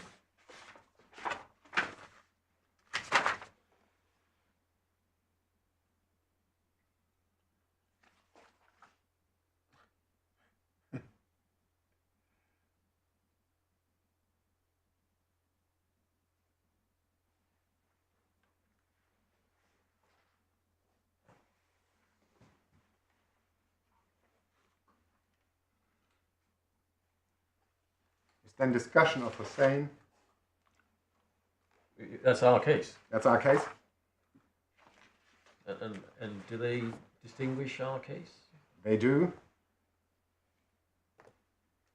The heavy reliance on Hossain is mentioned, and in addition, it appears to us as though there's a danger in Hossain and Khan being read too expansively. The outcomes of the appeals being considered were fact-specific, being so particular in the Khan litigation. The only principle of general application was confined to the effectiveness of judicial judicial review. Is this decision under appeal? They noted earlier. My lord, it is. Yeah. There is one possible. Has permission been granted? No, my lord. My lord, my lord, it's pending. We've asked for it to be pending this decision. Yeah, I'm not surprised. Yeah. Yes, sorry, Mr. Taylor. In terms of the status, paragraph 40, some of the breadth of the suggested judgment in Hossain is considered, and then it said, if that's the correct reading of Hossain, we respectfully disagree with it. And that is in support of the broad analogy submission. And then it said, having said that, we have some doubts that the approach adopted by Judge Neville was as suggested by the applicant. It may in fact be the case, in light of the particular facts, Mr. Hossain had continuing Section 3C leave throughout the relevant period, and that on a fact-sensitive approach and having expunged the decision containing the erroneous allegation of deception, had accrued the necessary 10 years continuous lawful residence by the time the respondent considered his discretion. I pause there. That is not the basis upon which this claim has been put below or in the present case, nor is it the position that there is any tenable argument on Section 3C leave, because as you recall, the decision was taken in 2014, that decision was validly served, the decision was challenged, but the challenge was unsuccessful, and therefore the highest applicant who puts his case is that there is a justice-based or discretion-based argument for treating Mr. Hossain as if that had been the lawful consequence, that had been the formal consequence. And then 41 I took you to a moment ago, which is again an application of the fact-sensitive in the round consideration of claims such as this.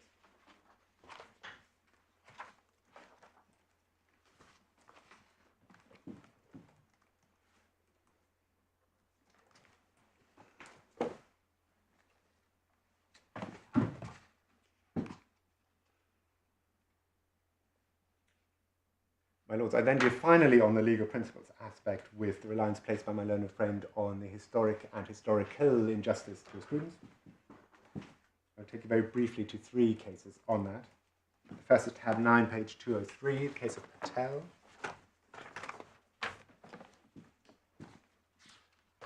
My lords, I commend that decision because it contains a detailed and comprehensive review of the historic and historical justice jurisprudence. For historic injustice, paragraph 35 onwards is of assistance.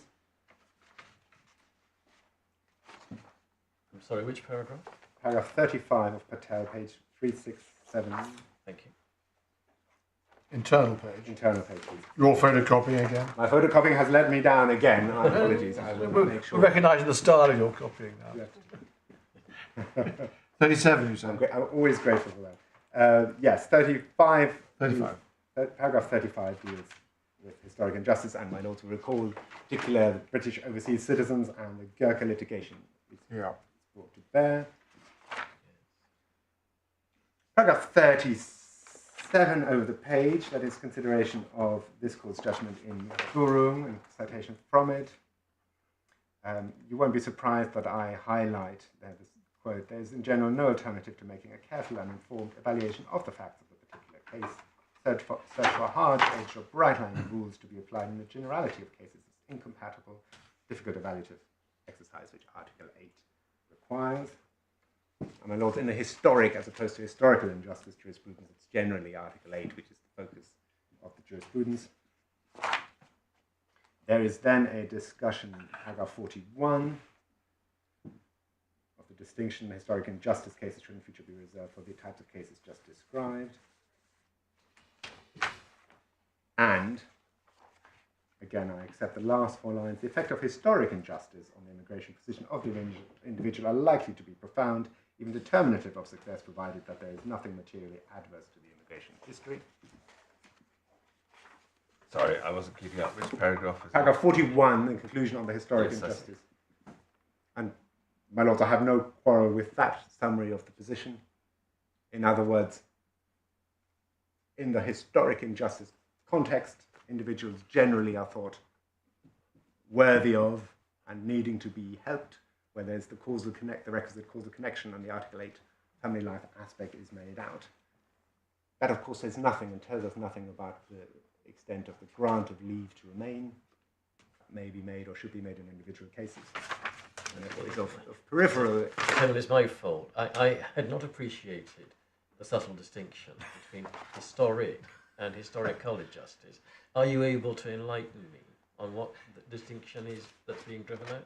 With no claims whatsoever to originality, the distinction made is between these specific historic cohorts, British overseas citizens, Gurkhas, Right. that is, groups of individuals who, for historic, legislative, or policy reasons, were disadvantaged and whom it is thought appropriate to assist. Right. And then historical injustice concerns occasions where the exercise of the immigration powers has gone wrong, including and or the appellate limb of those powers, and an individual is thought worthy of assistance to correct that historical injustice. Obvious examples from the cases are an individual where it is not spotted that this is a minor before the court, doesn't benefit from a historic minor concession. Individuals, Afghanistan comes to mind, where the policy on return to conflict areas is overlooked and a grant is not given. So historical are sort of class actions, is it right? Is that way of looking at it? Whereas historical are individual actions. Historic is to a group of people. Yes, one is looking into the histories of immigration and colonialism, policy and legislation, and historical is the individuals. Historical is individual decisions where the immigration system is. Who is the source of this distinction? I mean, I see in paragraphs 40 to 42 you get. They explain that. Yes.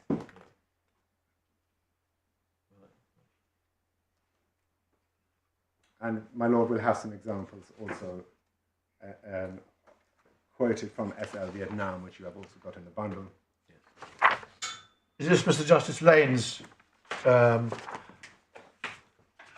What's the word? This is his determination. Taxonomy. But he is there citing old Justice Keane. Oh, right. And the passage that follows.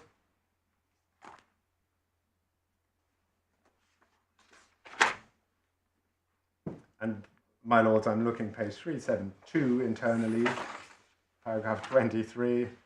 Again, there's a recognition that an individual cannot, of course, be restored to the position he would have been had he been granted discretionary leave to remain until his 18th birthday. That is in the context of overlooking minor policy. The way it is right to emphasize that, but the loss that appellant has suffered is a consideration which the Secretary of State should consider in the exercise of his discretion as to whether the appellant should now be granted further leave to remain, and if so, how long. In my submission, that in a nutshell is the obligation. No more, but also no less. Where sorry, precisely was that in the judgment? That is the citation from Judgment of Lord Justice Keane in AA Afghanistan that's approved there. Yeah. So we're in paragraph 44 of this judgment.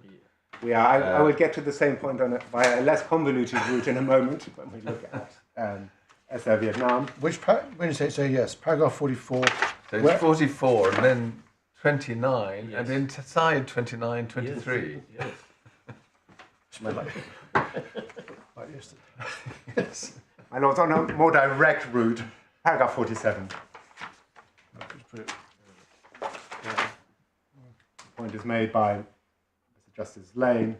Though not immediately apparent, one way of this kind of erroneous treatment of an individual can have a bearing on Article 8 proportionality ensuing human rights appeal, envisaged by Lord Justice Underhill. That is, again, going back to Hossain. The individual would be able to argue that if the respondent had not formed a mistaken view of their conduct, he or she would have been given leave to remain, and that this should be given weight in the balancing exercise, comparable with how the Court of Appeal in AA Afghanistan spoke of the respondent having to take into account of past mistakes in deciding whether to exercise discretion in the individual's favour. And my lord, that is as succinctly and as shortly as I can to pick out the salient parts that I say of the judgment in detail. I promised you a more direct route to the same point. SL Vietnam is the very next authority in the bundle. that again, as foreshadowed, that's a case of a non-application of the minors policy. The individual had, by the time the case came before the Court of Appeal, turned 18, he had also engaged in a series of offending. Deportation action was taken. The question was as to the impact of the historic mistake, the historic failure to grant him leave as a minor had upon the deportation decision. And my lord, again, the theme is similar. Page 237, this time of my bundle authorities numbering. Afghanistan is taken as the starting point. Paragraph 38, there is a fact-sensitive consideration, 3738, of a series of errors made. The fact that the appellant was living in the UK with the status of a failed asylum seeker when he should have been lawfully residing there under the minors policy. And 41 to 45, again, in my view, summarizes the first principles applicable to that situation.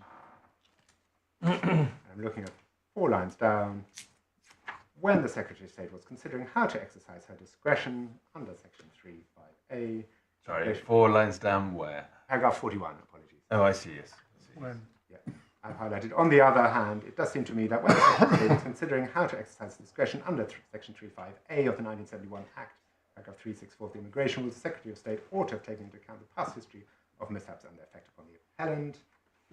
Those decisions, 2 lines down, 2. Those decisions confirm that the Secretary of State should take into account the effect of past failures to apply his own policy, and that the Secretary of State should also bear in mind the need to correct injustice. And in paragraph 44, remedy granted.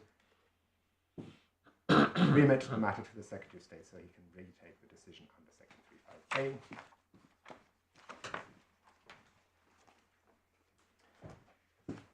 Unless there are any queries, that's all I have to say about SL Vietnam. I say it squarely supports the position that I advocate.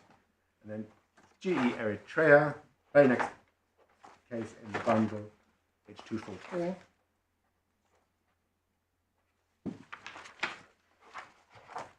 We're now in a different context. That's an individual who was not assessed to be a child and subsequently accepted to be one. The question was, for the purposes of the exercise of statutory powers by the housing authority, whether he failed to fall within the definition of a looked-after child or relevant child or eligible child under the 1989 Act, on attaining majority.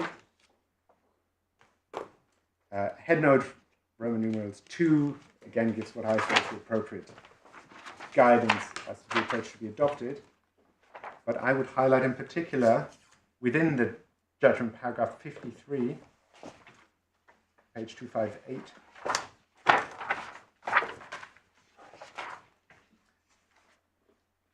where Lord Justice Christopher Clark summarizes the ground pursued that the judge reached her decision was that the inaction of the local authority was unlawful and that the local authority must now treat him as a former relevant child, when in fact, given the erroneous earlier assessment, he had not been. And then this part is important. As I think R could not be deemed a former relevant child, the best that he could hope for would be that the local authority should treat him as if he was a former relevant child. For practical purposes, that might be regarded as a man who did the same thing, but there is a critical difference. If R was to be deemed to be a former relevant child, he would be entitled to the whole range of duties applicable to such a person. If, however, he was to be treated as if he was a relevant child, this conduct could only be on the basis of the local authority should exercise its discretion to act in this way. Any such discretion, if it failed to be exercised at all, would have to have some flexibility. The local authority might, for instance, decide to provide some, but not all, of the services that it might have been obliged to provide if R was in fact a former relevant child. In paragraph 54, I'm looking at just under indent D, where it reads, in an extreme case, the court could hold that the unfairness was so obvious and the remedy so plain that there was only one way in which the Secretary of State could reasonably exercise his discretion. I also may recall the Rashid decision of this court. The court recognized that the Secretary of State decision would fall to be made on the basis of the present circumstances, but those circumstances might include the present need to remedy injustice caused by illegality. Paragraph 55, there is no general rule that where it is acted unlawfully, the local authority must undo its past errors to the fullest extent that it can. Much will depend on the circumstances, including whether or not the claimant has sought interim relief and refused, whether he was guilty of unacceptable delay, whether and to what extent the authority of the claimant should be regarded as blameworthy. There may be countervailing considerations of public interest, which would entitle it to refuse any relief at all. It may be relevant to consider what other remedies are open to the claimant. The matter would be one for discretion of the local authority to be determined in light of whatever application is made and its circumstances applying when it is invoked. My Lord, that again is what I say are the general principles and the approach that I commend to this court in considering the application of this individual. I pause to raise one white flag, and that is, in my learned friend's skeleton days, entirely properly reference to the issue as to whether a public law error or unlawfulness needs to be pointed out or pointed to in order for the obligation to consider a historical injustice to bite. That ship has sailed in the present case because, of course, the Secretary of State has accepted and has granted a period of leave to this individual. So one point that I do not take is the suggestion that there was no obligation on the Secretary of State to correct the position or to do justice to this individual in light of the 2023 FTT decision, even though, as my lords will have seen, there was no valid challenge to the legality of the FTT, rather to the Secretary of State's decision when made in 2014. So I do not suggest that there isn't an obligation to take into account this individual's circumstances, but I say that that is, in fact, the very thing that has occurred in this case. It was not, my lords will recall, suggested by the Secretary of State that Mr. Hossain should be treated like any other Article 8 claimant advancing a claim to be permitted to remain by reason of private and family life. Rather, the starting point was that he did fall to be treated with a grant of leave following a successful appeal, albeit that grant of leave was 30 months.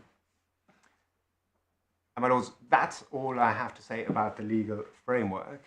Then we do have the final section of my submission, which deal with the grounds of appeal in the present case. And I can move slightly more quickly than I would have through those grounds, given that we have foreshadowed and discussed some of the submissions that I'm about to make already. Starting with ground one, my submission is that the judge misunderstood the import and significance of arson and Khan. Critically, in my submission, those judgments dealt with a cohort of pending judicial reviews and pending appeals from those judicial reviews before the court in 2017 to 2018, and made some observations as to the means by which a first-tier tribunal appeal present those individuals with an effective alternative remedy. Neither court was invited, both specifically declined an invitation to make binding or bright-line rulings for future cases not then pending for it.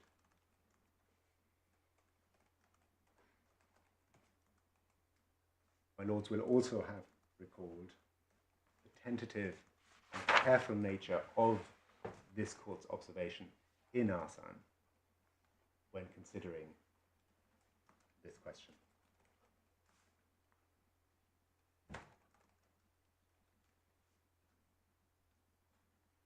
Absent such binding appellate guidance,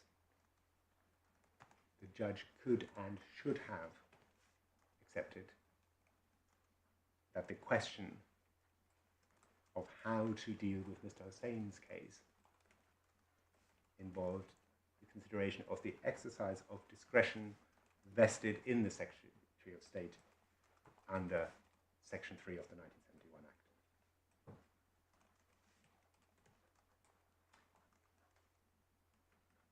second and linked to that, it was, as the judge should have found, material to the exercise of that discretion that Mr. Hossain had taken some steps to challenge the 2014 decision but had not subsequently appealed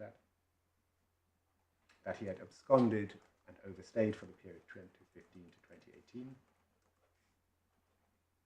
that having regard to the public interest and finality of litigation, he had waited a period of years to bring his application in 2021, even after the decision in Kerry and Bindlos and in Arslan were handed down.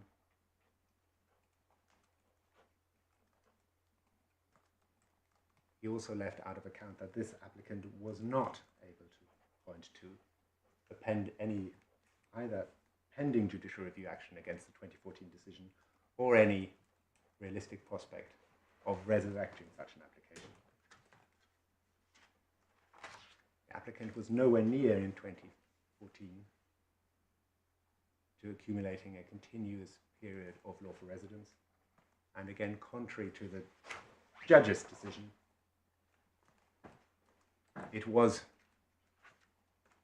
both relevant and material to the exercise of discretion, viewed broadly and with the umbrella intent of placing Mr. Hossain approximately in a decision comparable to what he had been in 2014 when the decision impugned was challenged. That any surmises, any discussion as to whether he would in due course have reached that threshold involved speculation. Involved, sorry? Speculation. Yes.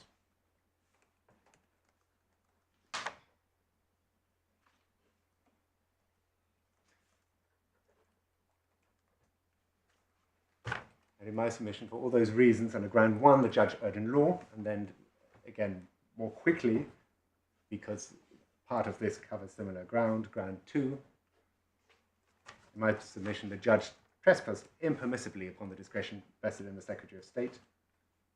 And that discretion required the Secretary of State, I emphasize, to have regard to the requirements of paragraph 276 ADE and the 10-year law for residence requirement in section B. It required the Secretary of State to have regard to what I accept was the serious injustice that befell Mr. Hossain in 2014 as the FTT has established. It did, however, also need to bring into account the period of overstaying. It needed to take into account the lawful residence period, such as it was from 2009 to 2014. In other words, short of a 5-year period. It needed to take into account the timing and nature of steps to regularize his position.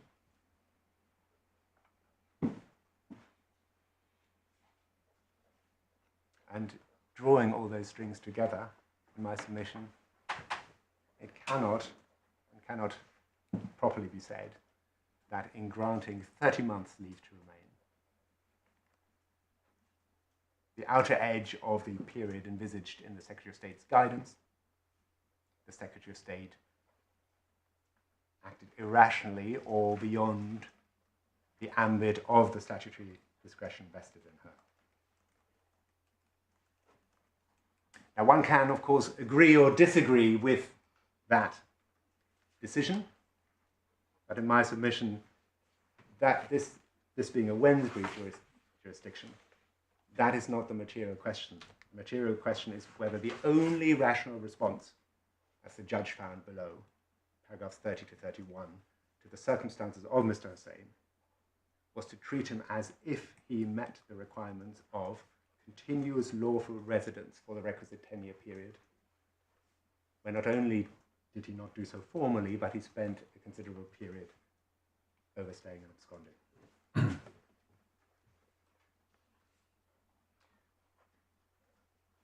And in my submission, similarly, with reliance on the compromise agreements with Khan, in my submission, my learned friend is on the even thinner ground there.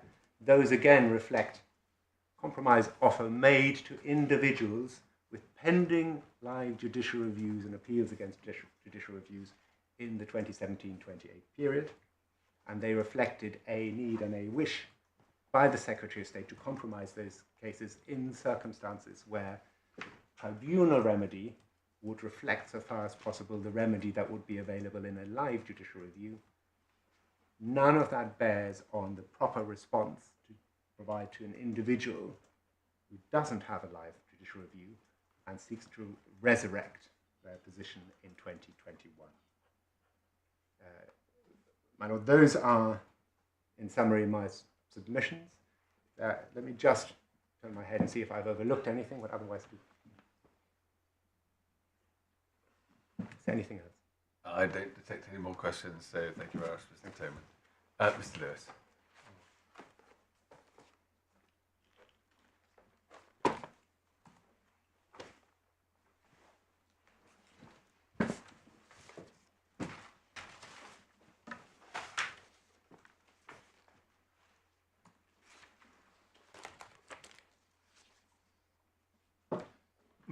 My Lords, I'm conscious of bringing in the individual facts of this appellant's case, this respondent's case rather. But my Lord, I think it is of importance that one considers that this was an individual who entered the United Kingdom entirely lawfully, with leave as a student, was progressing as a student and making good academic progress, to the extent that at the time when he was served with the Section 10 notice, he was studying now for a degree in, an honours degree in business studies, which was validated by Greenwich University, having demonstrated full compliance with all of his conditions of leave.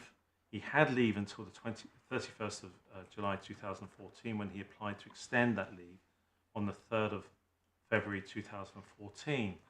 My Lords, he then received a notification from the Home Office requesting him to take a further English language test, which he did. No notice was given to him of why, but he was asked to take a further English language test, which he did with City and Guilds, and which he passed to the required standards and provided that to the Home Office. And as I say, he was studying for his degree when, in the early hours of the 7th of May 2014, 8 immigration officers came to his home in the early hours and detained him, and he was then subsequently detained for some 2 months. He applied for bail whilst he was detained. That was refused, but he was subsequently released. And it was during this time, of course, that he was advised that his application was refused and he was served with the Section 10 notice. The only reason that his application was refused was because of the accusation of fraud in taking an English language test, something which he denied, and which he requested specifically the organisation ETS, the parent company who oversaw these tests, these TOEIC tests, for the evidence upon which this accusation was being made, but that evidence was never forthcoming to him. They simply didn't respond. And my Lords, in my respectful submission, there is, in the situation of the very extraordinary and almost Kafkaesque circumstances, because of course, when this decision was served upon him, he had no means by which he could challenge that decision. He had no means by which he could vindicate himself. He had no means by which he could clear his name. He did commence judicial review proceedings, and those judicial review proceedings were dismissed as were refused, as we've heard, and it was also certified as well, preventing him from being able to renew to an oral hearing, which of course would have enabled him to at least pursue the arguments that were being put forward on his behalf, challenging the decision not to give him any ability to be able to review this decision. Now it's in that context which, and I would respectfully contend that the cohorts that we are now looking at, cohorts of individuals who had judicial reviews outstanding compared to those who did not, in my respectful submission, creates a very artificial situation because, of course, this applicant simply wasn't able to pursue his judicial review. And my lords, of course, it has to be seen in the context of, at that time, any application for judicial review would have been refused on the basis of there being the out-of-country right of appeal. And that continued until we had the clarification from the Supreme Court in Kirian Binlos about the fact that out-of-country right of appeal was not an effective alternative remedy. But my lord, essentially what the Secretary of State is expecting of this appellant in order to be able to achieve the same protection or the same remedies that are available to those who had cohorts was that he was expected to pursue legal proceedings which any lawyer at that time would have advised him were almost certain to fail, incurring further litigation costs if on the basis that those applications would be refused. And my lord, in those circumstances, he would be in a situation whereby he would be effectively tilting at windmills whilst he continuing with this challenge when there was no prospect of success. Why do you say that? It's not unknown in many legal contexts, not necessarily public law. They may be private law contexts where the law is clarified, sometimes at the apex court level. Somebody thought that it was worth pursuing points which eventually prevailed in Chiari and Bendlos, in Hossain. So why do you say that lawyers would all have advised him this is hopeless? Well, my lord, just on the basis of the authorities that were available, my learned friend has already made reference to the decisions of Mahmood and then Mahmood and Ali in 2015, all holding that the out-of-country right of appeal was an effective alternative remedy. Yes. And so, my lord, again, of course, there was always the opportunity, but of course we're dealing with an individual who was in the United Kingdom as a student, who was no longer allowed to even work the 20 hours that one time were permitted of him. An individual with, of course, then reduced means by which he was able to challenge. But nevertheless, what is of significance is that this is an individual who did attempt to challenge, by way of judicial review, the decision that had been taken. And my lord, in my respectful submission, to put him in the situation whereby, as I say, the only difference between him and the cohort that was before the court in Khan and Hossain was this not having continued, not having pursued with those proceedings. And in my respectful submission, it's almost an irrational basis to exclude this applicant from the benefits that were, or the remedies that were very clearly made available to those that have been referred to. And fundamental to that, of course, was in the case of Hossain.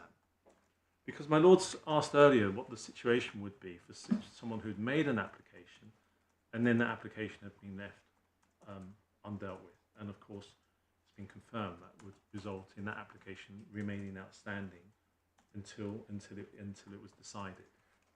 But my lord, in Hossain, paragraph 120, tab 3,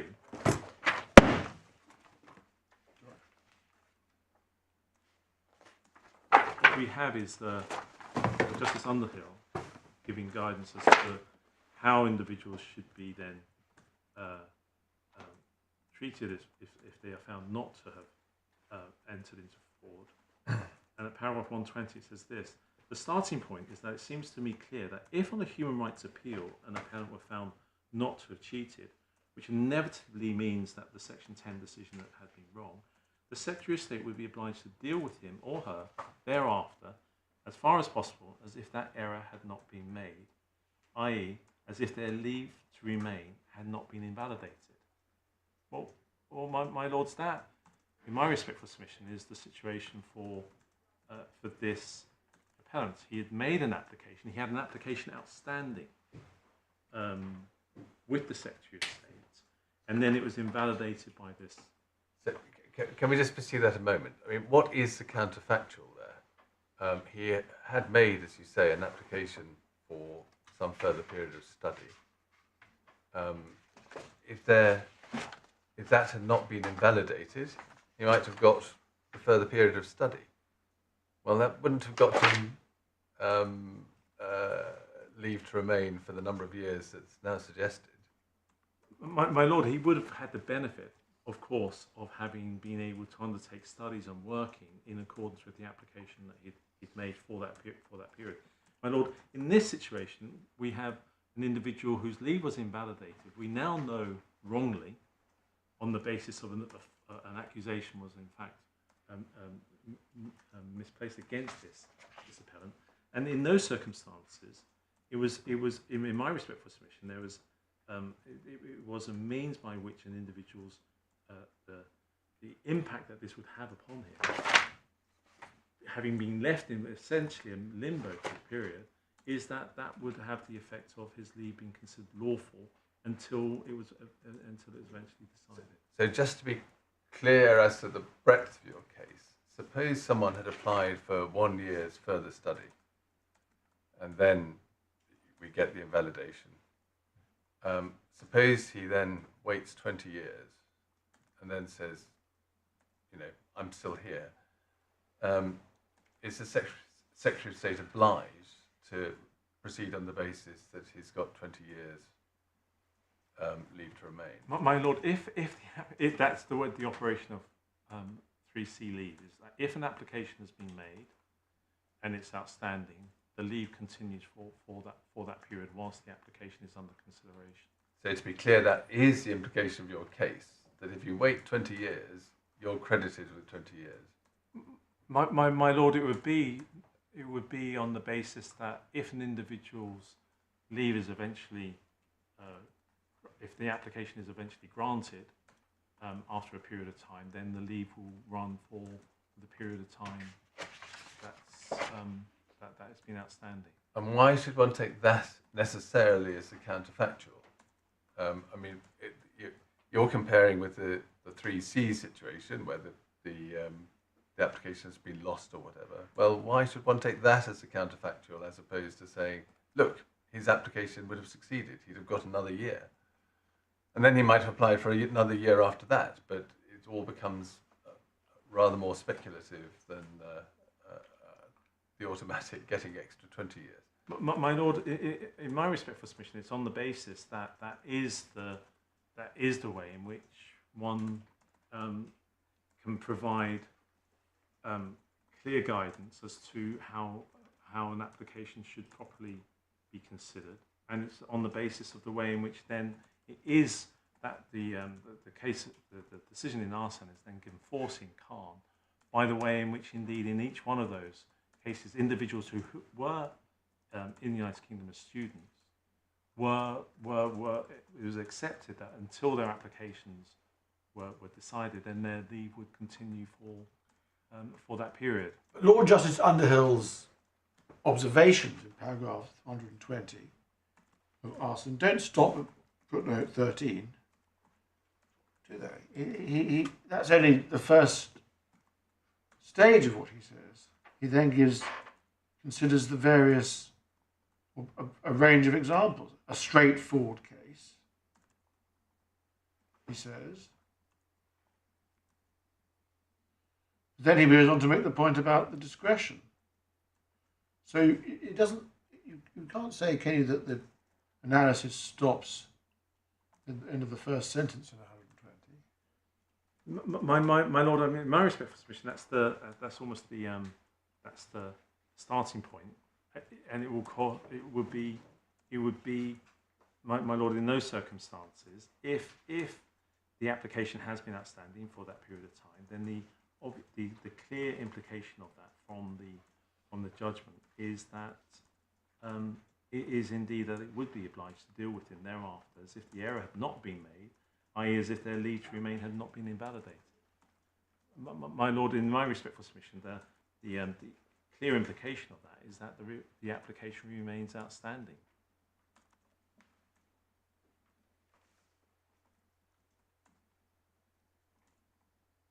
And my Lord, that's reflected in, as I said, the consent orders that you've already been taken to in the case of Khan, where the effect, essentially, in my respectful submission of that decision, is reflected in the consent orders as they were drafted.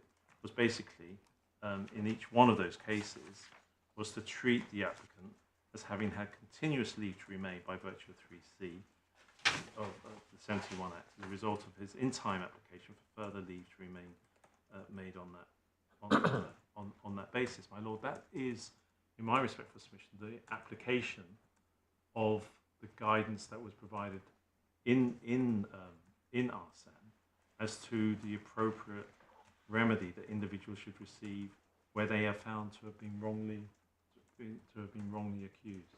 But again, if I may say so, Mr. Lewis, not only in public law, but in private law proceedings, it sometimes happens that there is a settlement which is put in front of a court which endorses it. And the terms of that settlement have to be looked at very carefully to see what its scope is, whom it binds, who it benefits. The submission that's made against you is that the Secretary of State has complied with the terms of the settlement, which is endorsed in those consent orders in Khan, but she's not obliged to go beyond what she agreed. My Lord, my Lord,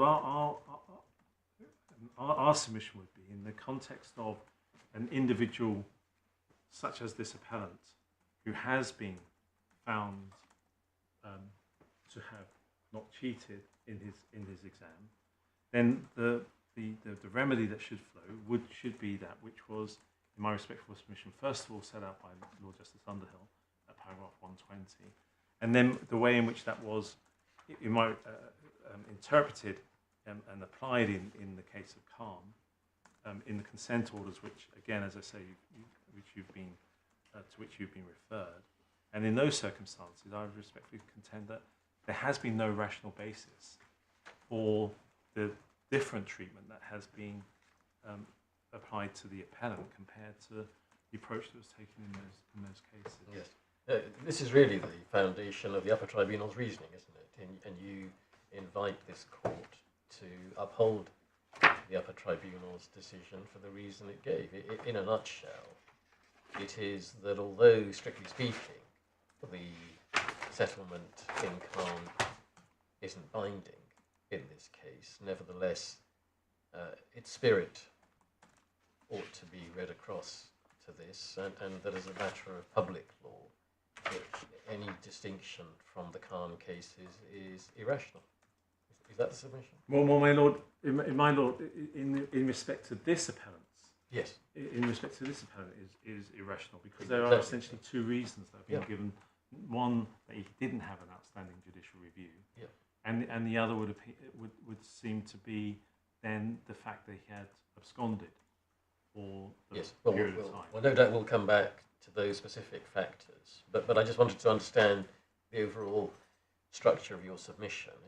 As I see it, it's really quite a straightforward submission that even if the orders in Khan were not strictly binding in this case, nevertheless the Upper Tribunal was right to say that this case cannot rationally be distinguished from Khan. My Lord, yes. And I know what your answer to this is, but just to be absolutely clear, I mean, Khan was July 2018. So what was being agreed in these orders was that these individuals should be treated as having leave to July 2018. That's a long time ago. Again, my Lord, of course, the way in which the litigation has evolved and the way individuals have been able to make applications have changed. But in my respectful submission, the approach should still remain the And do you accept that when one's considering interpreting Khan? Yes. Come back to that. It's been pointed out to me that that clock is slow, so this is probably an appropriate moment to break, unless there's anything you want to say urgently. And actually, we'll start again at 2:15 rather than at 2.